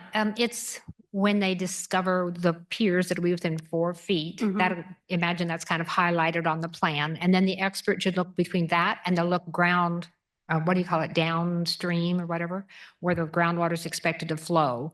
And if there's any houses within a quarter mile of that monitoring well, then they would be tested. Okay, thank you. The way you just explained that, and I'm sure you said it before and it just was lost on me, but that helps me. I was just trying to get some sort of sense of, I know you can't calculate a number because it's so site specific ultimately, but if we're talking about the whole project site area, a full sort of donut radius, for lack of a better phrase, or how narrow it was, but the way you just described it helped me understand. Thank you. Mary, with what's already written into the regulations in terms of groundwater testing, which is just on existing private wells currently, and soil testing, would the commission have the ability within what's written to just add zinc as a condition? It says heavy metals. It doesn't specifically say zinc, but I think isn't there a provision that we can ask for whatever? I think we need? did add it, that they're supposed to test for all kinds of heavy metals. And I think in the resolution, we did add zinc, just to make it clear. They should test for that, but they'll test for all kinds of heavy metals. So that's already kind of an existing piece. Yeah, we did make that minor change. I didn't mention it, but we did add zinc to the soil testing. So that's in the existing regulations or that's in the proposed? The proposed, it's in the resolution, yeah. Okay, and my question is about the existing regulations. Is it within the parameters of what the commission can ask for within the existing regulations to say, while you're at it, we also want you to test for zinc? Right, because the way it's written, it says they'll test for heavy metals such as, and then they list 2. So if you were approving a CUP, you could say, be sure you also check for zinc, because So that's kind of already enshrined in what we can ask for. right, it just wouldn't be the monitoring wells, but right. Because this has had so many iterations and it's been a while since it's been back in front of us. So the recommendation in the staff report was kind of back on page 96. So, because we had all of the other meetings kind of were stacked on top of that. And that's that recommendation for denial that was brought to the commission, the Planning Commission, on March 25th. And you go through each of those 6 factors that you mentioned that we have to discuss or consider when we're looking at text amendments. And each of those in your report have, say, no for each of, in your report, for each of those 6 points. So, and that's a pretty strong recommendation. So I'm just curious, as the conversation evolved with the Planning Commission, like, have things significantly changed in your recommendation for any of those 6 points that you would revise? I think where we come down on is when I talked with the, or emailed back and forth with the um, geological survey scientist, he was not concerned. He thought the particulate would diffuse and dilute in the groundwater and it would not be an issue. He also thought it would collect and to minerals that are in the groundwater. And he said, and settle. So I didn't have anything that I could tie a change of recommendation to. The Planning Commission was more concerned with, there's a lot of unknowns. And so being cautious, they just wanted to prevent something from happening, because it is possible. And had the GS scientist said he had concerns, or if I had found any other evidence of it happening, I feel like I'm kind of limited in what I look at because I don't have the expertise to say, I think there is a concern. I'm just not a groundwater scientist. But the Planning Commission can. And so after hearing the public comments, and they wanted to err on the side of caution. So I think the provision that would have been met for them would have been, is it a changing condition? And yes, we're having large solar farms, we're having more buried galvanized metal. If we do find that there is corrosion and it does contribute to groundwater pollution, it might change all the corrugated metal we put in the ground, signs, culverts, and et cetera. But I think they were just looking at it from a more cautious, they just want to be more careful, where I didn't see anything that I could say, based on this, I would recommend. And so it's a very soft recommendation for denial. It was a strong recommendation for denial when I was looking at the soil and that it's immobile, but it's a very soft recommendation for denial now. It didn't really make a big deal in the memo. I don't have an issue with the Planning Commission's recommendation. I think maybe it is a good idea to err on the side of caution. We'll learn a lot from it. And if the operator hasn't been objecting, I don't think it's onerous to ask them to do that. I have a question about groundwater. So in your conversations with the Kansas Geological Survey, surface water, it's very intuitive. What is upstream? What is downstream? Groundwater doesn't work that way. There are a lot more factors that influence that, and it's a lot less well-known and certainly less predictable. So some of the questions about testing upstream and downstream for groundwater, did you talk to the Geological Survey about that at all? No, actually, we just put in there that it has to be downstream as determined by a expert in geohydrology. And with the sand pit, we learned that you can get 2 different groundwater specialists. They'll make their best estimate on where groundwater flows, but you don't actually know. So when they come in and they show us what studies did we use, how did we determine our monitoring wells location, it would be the Planning County Commission could totally say, we want a few more.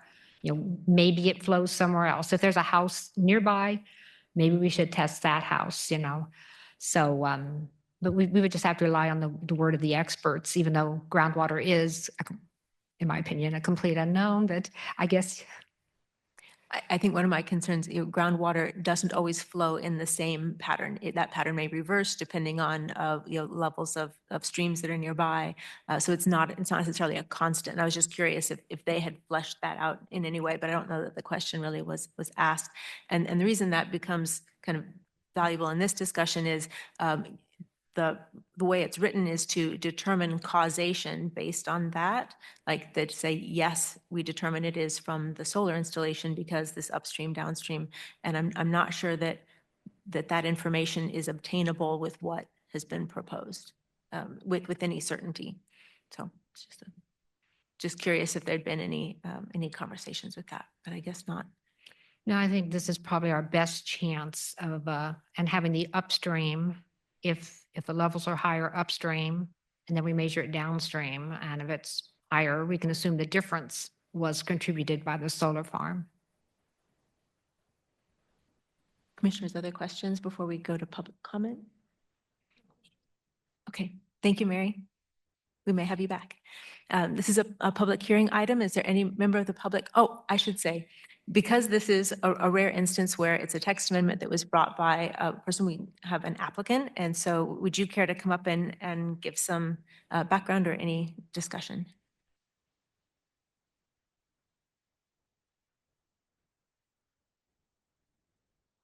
name's Dan Fuller. And the reason why I brought this text amendment up was I've worked around steel my whole life.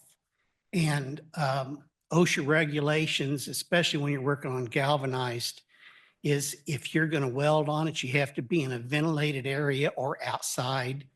If you're going to grind on it to clean it up to weld on it, you have to have some sort of a respirator on it, on your face, whether it's they didn't have M95 masks back in the 60s. So, but you didn't want to inhale those flakes because they were poisonous also. So that's what kind of piqued my interest when I figured out that there was going to be 172,000 piers potential. That's going off. Baldwin's farm over there has 81 piers to the acre. So I looked at 800 acres instead of 1,000 acres. So somewhere in the vicinity of 170,000, 172,000 piers. And I've got drilling logs that you can get out of the Kansas Geological Survey. They started keeping records on wells that were drilled from 1980 on. Before that, they have no records on wells that were drilled. And so on the records that I have, it shows in the area where this solar facility is going to be at is some people hit water at 6 foot, some hit it at 12, some hit it at 18, but they all went through sandstone. And if you take and pile drive a galvanized piece of metal or even a piece of raw steel down through sandstone, that's like grinding it. So it's going to rupture that integrity of that galvanized coating, and that will accelerate the corrosion process on it. And we really don't know the mill thickness on this galvanized when they galvanize it. So I couldn't find any data to present to you guys where once it starts corroding and it corrodes half that mill, say like it's a 20 mil thickness and it loses 10 mils through the corrosion process, what's that going to relate to as far as 5 milligrams in the ground in the water or whatever? So that's one thing you have to consider too. But the main thing is this is all for safety, and it's for the safety of the groundwater and the well water that people, because we have no rural water out there. We're out in the county. We have no rural water yet, but it's all for safety. So I guess that's kind of about it. If you got any questions, if not, I'll go sit down. It's okay if I could ask a question? Yes. You mentioned a couple things about area. Are you talking about the southeast part of the county, which is close to where you live? I'm talking in the vicinity, the 4 square mile area where the solar facility is supposed to go in at. Which facility are you talking? I'm trying to think geographically. Next year, but they haven't put in for it yet. But if they do put in for it, that area down there from County Line Road west to about 2300 from, let's see, it'd be 500 Road possibly down to 300 Road. I appreciate the clarification. Thank you. Yeah. Commissioners, are there questions for the applicant while he's here? Thank you. Is there any member of the public who would like to speak on this item? Come on up.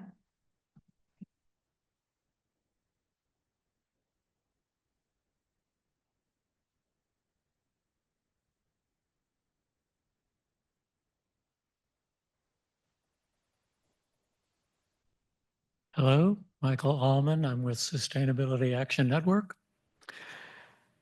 When reading through the 893 pages of the staff report, the applicant report, professional reports, charts, tables, what struck me most was how variable are the circumstances referenced and the conclusions depicted. It's understood that if there's more than one variable in a testing regimen, there is no certainty as to the results. This is true whether considering soil pH and corrosivity, soil resistance versus conductivity, level of zinc content in the soil, fluctuating depth of the water table, clay or shale or sandstone subsoil, arid or moist condition, uplands, bottomlands, subsurface flow or not, KDOT standards, Caltrans standards, and more. Consider the reference document, hot dipped galvanizing contribution to zinc levels in water, states that all materials buried in the soil experience fluctuating soil properties and fluctuating water table. Then there is contradictory information whereby staff quotes the document Public Health Statement for Zinc. The natural soil and groundwater in Douglas County area are not acidic. Followed by the KDOT pipe policy, which prohibits the use of galvanized metals in northeast Kansas, which is District 1, due to high soil corrosivity. Soil tests for my property indicated a strongly acidic pH of 5.8. And keep in mind, this text amendment would apply to the highly corrosive soils in the Kansas River Valley as well, the entire county. So depending on one's predisposition, the technical data would support a broad range of interpretations. How much? Thank you. That said, I think your wise choice is like the Planning Commission to follow the precautionary principle and require extensive groundwater monitoring wells. I initially said downstream, but I'm not sure of that. By comparison, the EPA required remediation of the Lawrence farmland industries includes a total of 47 groundwater monitoring wells, and that's fertilizer.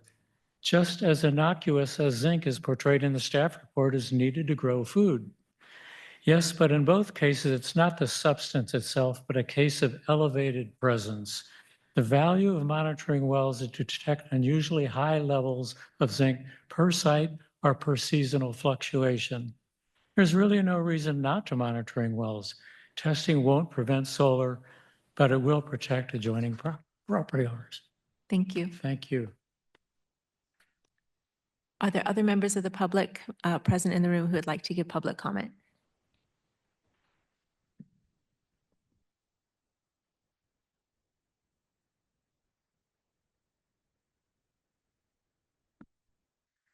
Travis Hardy. I live out in the county. And for me, I'm always in favor of this. Just, hopefully nothing happens and that's great.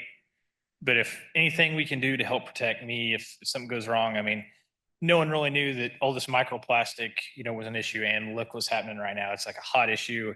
Everybody's on it.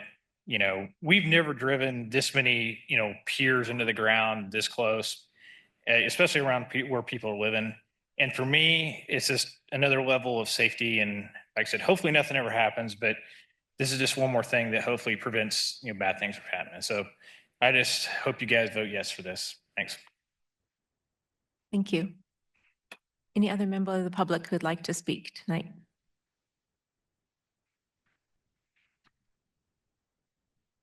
Come on up.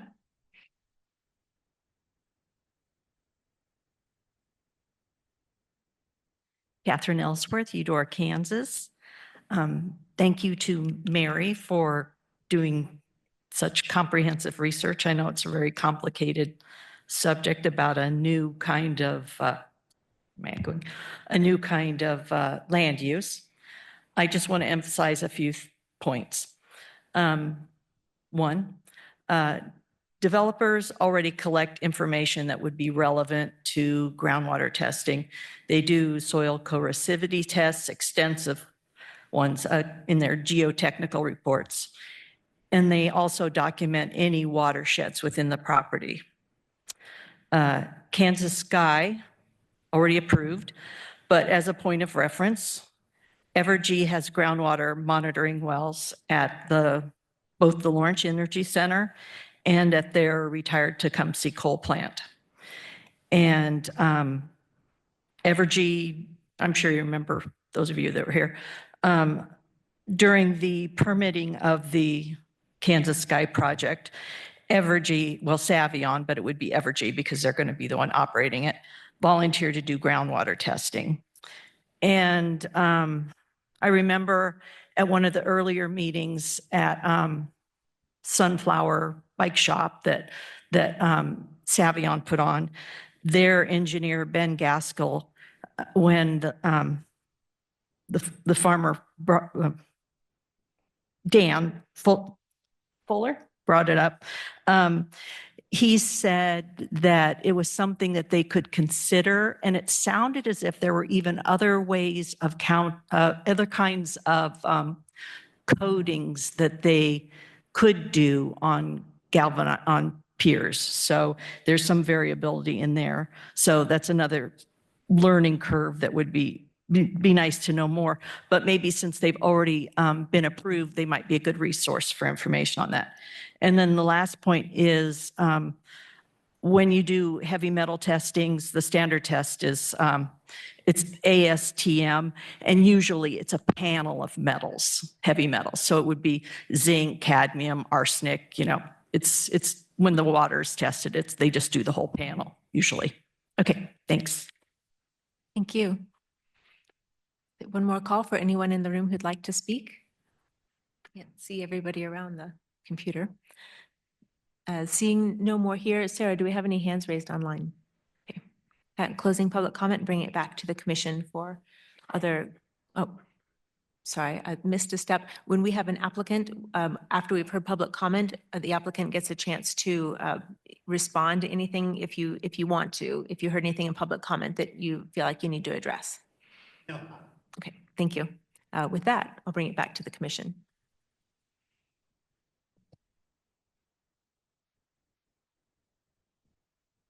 I don't really, I mean, Mary, that was one of the more thorough reports I've ever seen in my entire life. I might ask in the future for some tabbed index scrolling through 900 pages. I agree with Mr. Allman. Really, it's hard to get anything conclusive from all the data, and listening to Mary's soft pitch for, it's probably good to be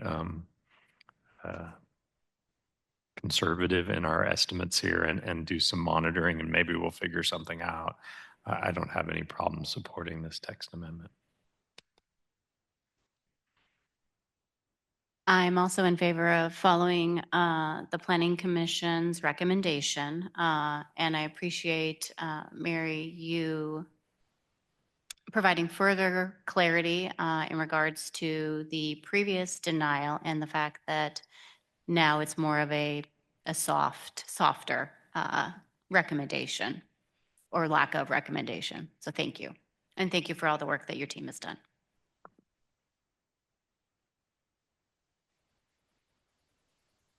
It's somewhat been characterized that the idea of zinc in the environment is new, and that always worries me a little. Like last week when we had the conversation about asphalt and being rained on, this is, in terms of water and drinking water and zinc, galvanized pipe for plumbing has been considered like a safe standard for a long time, and it's not the zinc that ever becomes an issue. It's when if the zinc is penetrated, and then there's other things in the plumbing. But this is people's drinking water like actively flowing through galvanizing, which is I wanted to check my assumptions and did the a little bit of online looking, which is of no great value, but didn't find, just looking for anything, and even a conspiracy or something that kind of tags onto any problems with galvanizing in drinking water piping, and didn't find anything, at least in that pass. Wells that are drilled are cased now generally in plastic. The other option is galvanizing steel for wells. That's kind of a standard casing for it. And canned food, the cans that we eat food out of, those are also galvanized. And that the only notice that I found of any issues with that and why there needed some other coatings, and those are the, the plastic type coatings that are also in those, was for highly acidic foods. So I looked up what some of those acidity levels would be, and they kind of mirrored what Mary was talking, that those were acidities that were pHs of less than 4 or less than 5. So I don't have a problem with, if we're talking about putting in a well for the cost of that well to the applicant, that if we're talking about a well or several, my issue is we don't have any data that says that this would ever be an issue. And I worry about the legality of that. That's why I asked Mary to kind of go back through these, the 6 points, and we can revisit them if anybody wants to, and we certainly don't have to, of, does it correct an error and inconsistency? And at that time, she says, no data. Does it advance a clear public purpose? And the answer was no clear public purpose. Does the proposed text amendment affect the adequacy or existing planned facilities for services? No impact. Does the proposed text amendment result in reasonably compatible land use relationships? No impact. Will it advance the interests of the rural citizens of Douglas County? Would not advance the interests of the citizens of Douglas County. Would the text amendment, is it consistent with the comprehensive plan? And the answer was, not needed to protect the quality of groundwater in Douglas County. So I might just ask Mary to come back again and just, I know I took 2 pages and put it into like 2 words each. So I don't want to overspeak this, and I recognize that there's a lot of work that you've done since that was written. And that was where the denial was based. Like there wasn't a single one of those 6 points that you found to have merit. And maybe that was just because it was talking about soil, and now we're talking about groundwater, but just walk me through. Well, some of them didn't really apply. Like it said, would it result in compatible land uses? It really wasn't going to affect land uses. And I think another one was about maybe community facilities or something. Some of those where it said no impact, it just wasn't actually applicable. I think the one that might be met is if, as the Planning Commission did, they felt there could be a danger just because of the lack of information, the fact that solar farms are new. They thought that it would provide maybe a clear, it was a second criterion. I don't remember it off the top of my head. The reaction to a changing condition, I think. New solar farms are new in Douglas County. Maybe having all that galvanized metal, maybe that would create an issue for drinking water. And so I think that's where the Planning Commission came forward, and that's how they thought they could support the text amendment. We're kind of working on if it was something that everyone did and we knew that zinc occurred and it resulted, it'd be easier. But since we're kind of looking at something that we're at the beginning and we don't have any old facilities to look at, so it's not cut and dried. But I do think that's what they were looking at, is there is a change. We're having a new use and it's kind of an unknown use. And so maybe this moderate approach to look only where they're in the groundwater and then to monitor it and see if it's an issue would meet that criteria. Thank you. Other commissioners, other thoughts or conversations? This is Commissioner Reed. I'll just share. I appreciate that question, Commissioner Willie, and the clarity that you're seeking. And I think, akin to some of the other comments, both from staff, from the public, and fellow commissioners, that there's a lot of complexity to this discussion and a lot of unknowns. And sometimes that's a weird, murky space to be making decisions in. And I just want to acknowledge that. I think that where I land here, given the totality of circumstances, is that I can appreciate the evolution of the discussion, and I'm going to look around the computer so that I can see Dan over there. Years ago, when I first became a commissioner, you invited me to your property, and I remember that day, and I remember the tour you gave me and some of the discussions we had about shallow groundwater and the uniqueness of your property and some of the other properties in that part of the county, right? And what I remember in particular about that conversation, or what's really, I suppose, stuck with me about that, was that there is so much nuance and specificity to any site. And that so when I got to this, as has been stated, large document and lots of information distilled down and examined over time, when I scrolled back up after trying to make sense of it, I think what stood out to me most was that the evolution of the conversation led staff and the Planning Commission to a place of really determining what a site-specific benchmark would need to be in order to sort of trigger this this activity. And so that, I think, made me, because in the early parts of these conversations, it seemed a little, I guess, impossible or intangible to me that we would know how and where to test or monitor for such a thing that we are concerned about, right? Just based on so many of the unknowns. So I just want to appreciate that that conversation, Mr. Fuller, really, all those years ago has stuck with me, and also appreciate that you did a significant amount of research and labor to bring forward some information that gave you concern based on your own experiences and your knowledge of things beyond just your land, right? And so I appreciate that, and I appreciate Mary's dedication to continuing to ask more questions of more entities and seek out more information to try and come up with a tangible way to determine how and when this action might take place so that it was tangible and in a possible recommendation.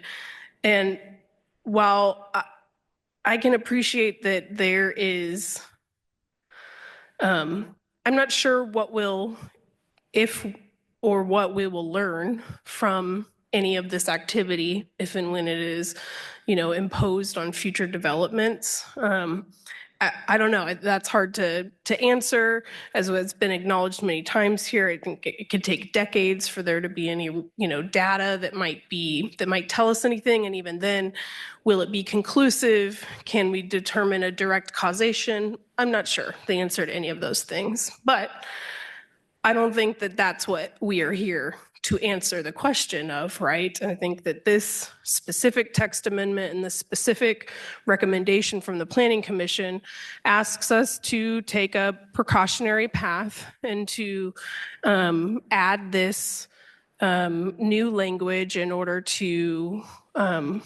check and see if there's anything to learn from it. And that ultimately there's no consequence or potential harm I can see from moving forward with it, right? And you heard Mary point out the fact that there was no, I'm not sure that there was any comment, but no strong dissent or sort of consternation from any developers about this potential requirement. I think that there's no harm or consequence that I can see from it, and therefore I'm supportive of it, even though I do acknowledge that I'm not sure exactly what we'll learn or be able to conclude from it potentially. But I think that's okay. It's okay for us to not know if it will mean anything to future commissions or staff or public. It might, though, and I think that's worth it enough. And what I would also just say as a matter of process and procedure is, to your concerns, Commissioner Willie, that sort of the original recommendation from staff of denial based on those points that you just walked through and summarized, and now Planning Commission has unanimously recommended approval, and that puts us as a Board of County Commissioners in a bit of an awkward spot or a unique place where the decision, as it always does, truly lies with us, but we really have to wrestle with those things. But to that, I would say any developer, any applicant seeking our permission for any type of permitted land use gets to ask for variances. So if and when there ever is an applicant who takes issues with this particular regulation and finds it to be cumbersome or whatever it might be, that they can ask through their process for a variance, just like they could for any other regulation that we've codified.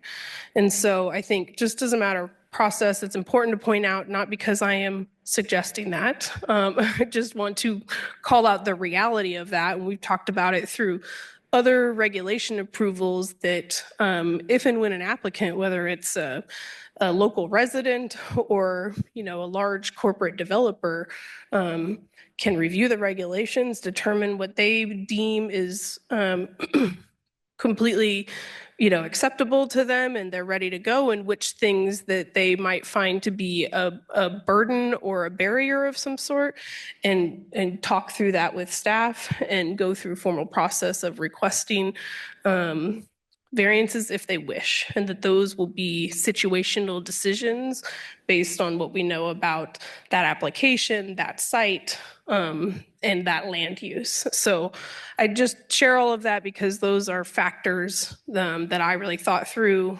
when listening to some of the discussions and the evolution of this conversation, and thinking about where we started and how we got here and how sort of complex it has been, and that there are still a lot of unknowns. I think at the end of the day, it's a no harm addition to our regulations based on a matter of concern and safety that the public has presented and shared with us over time. And I think it's responsive to that. And I feel good about that part of it moving forward.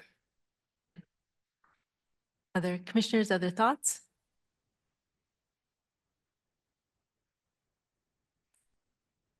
Happy to make a motion.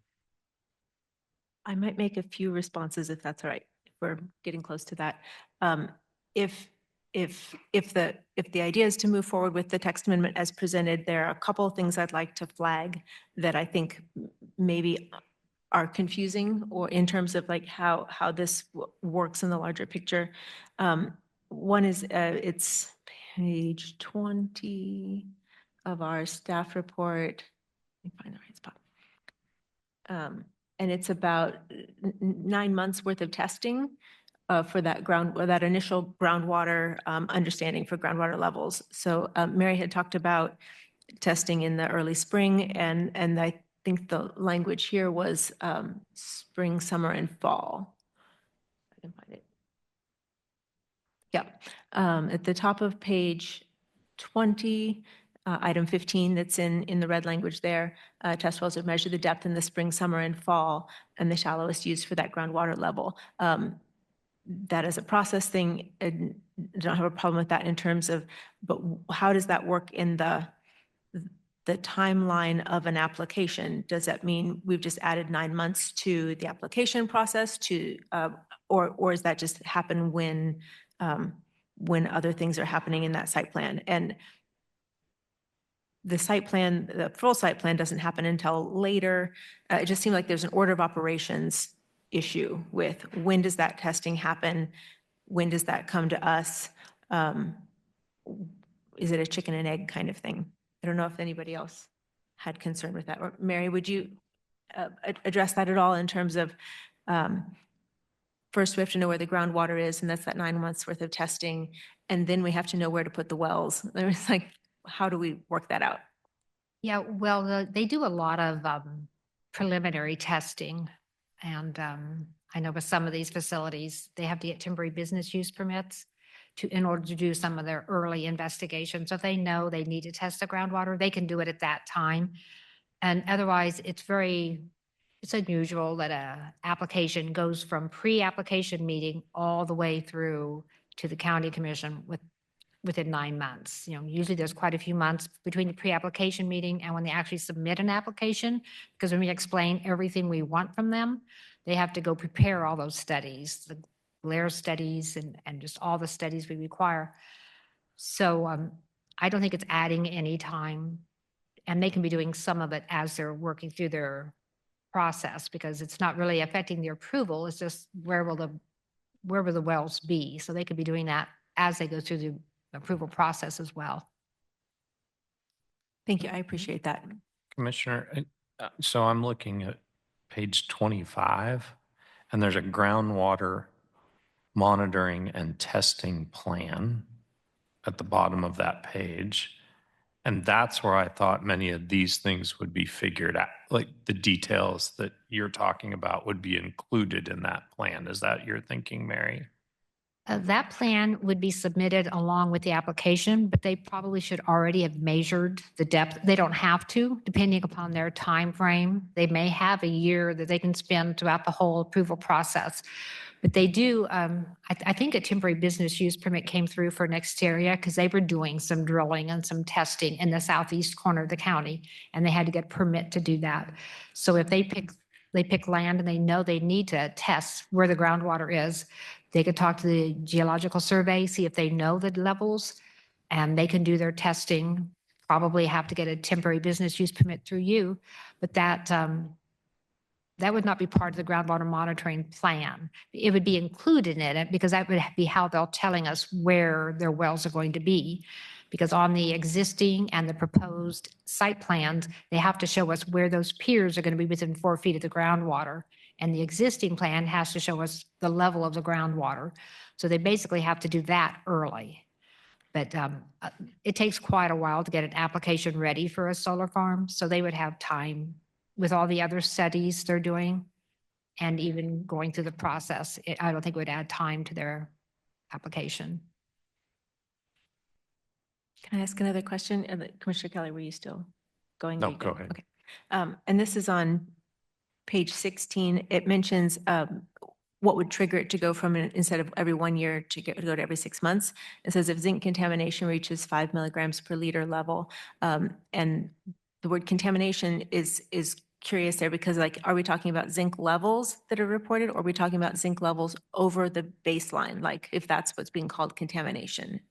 I think anytime the groundwater gets over the 5 milligrams per liter, regardless if it was 4 milligrams per liter, by the time it gets to the site, if it gets over 5 milligrams, that's when you start testing it more regularly because then we want to make sure we're testing the individual water wells, once it gets over 5 milligrams and keep an eye on it. So in my thinking, just saying if zinc levels reach that level is what would trigger that. That word contamination, it suggests like over what the baseline was. So if the baseline was already at 5, we would still, it wouldn't be a part of the solar installation, but it's still something that I think we would want landowners to be aware of. I'm just trying to think what is that trigger? I don't think zinc levels would be anywhere close to any of those. I think this is, I don't think we have any data to suggest that there would be a background level or that the solar farm would create this kind of level. I would be more concerned about other things like the farmland plant or like other long time uses that are industrial in nature or polluting in nature. But I just, that just made me curious that I didn't want it to be that we're not triggering that until it's like twice that amount or something because if we're looking at background. No, we're not looking at the background, just whenever it gets to that level. Okay. And is that explanatory enough? I think as it is, am I the only one who got tripped up by it? Probably. I know. Okay. Commissioners, other thoughts? Or I believe we had a motion that was getting ready to occur.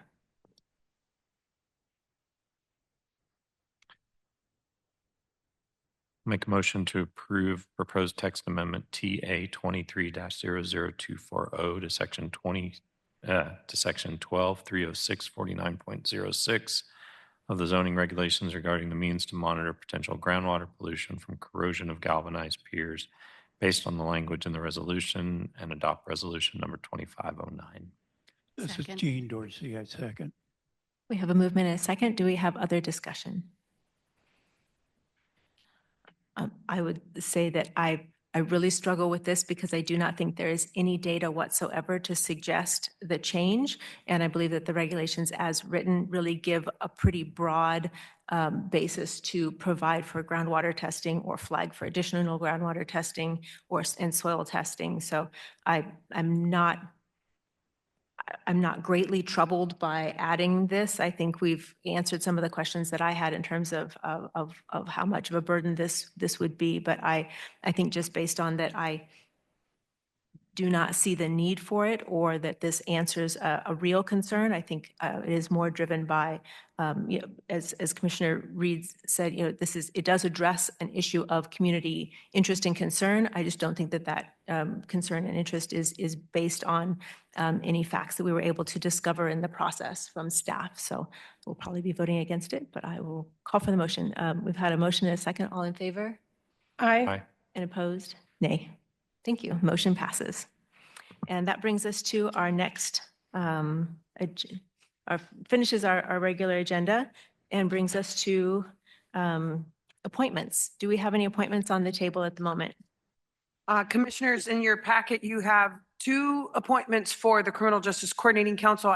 We don't need to make them tonight, but we do need to make them soon. So I just would encourage commissioners, if you're not ready to make those appointments tonight, that we maybe try to do it next week. This is Commissioner Reed, and I am ready to make those appointments. Would be happy to, but interested based on the information received from commissioners by staff. If anybody would like to request more time for more questions otherwise. I would like to request one more week. Thank you. Okay. Yeah. Same. Okay, great. We'll give it another week. Okay, thank you. Any other appointments?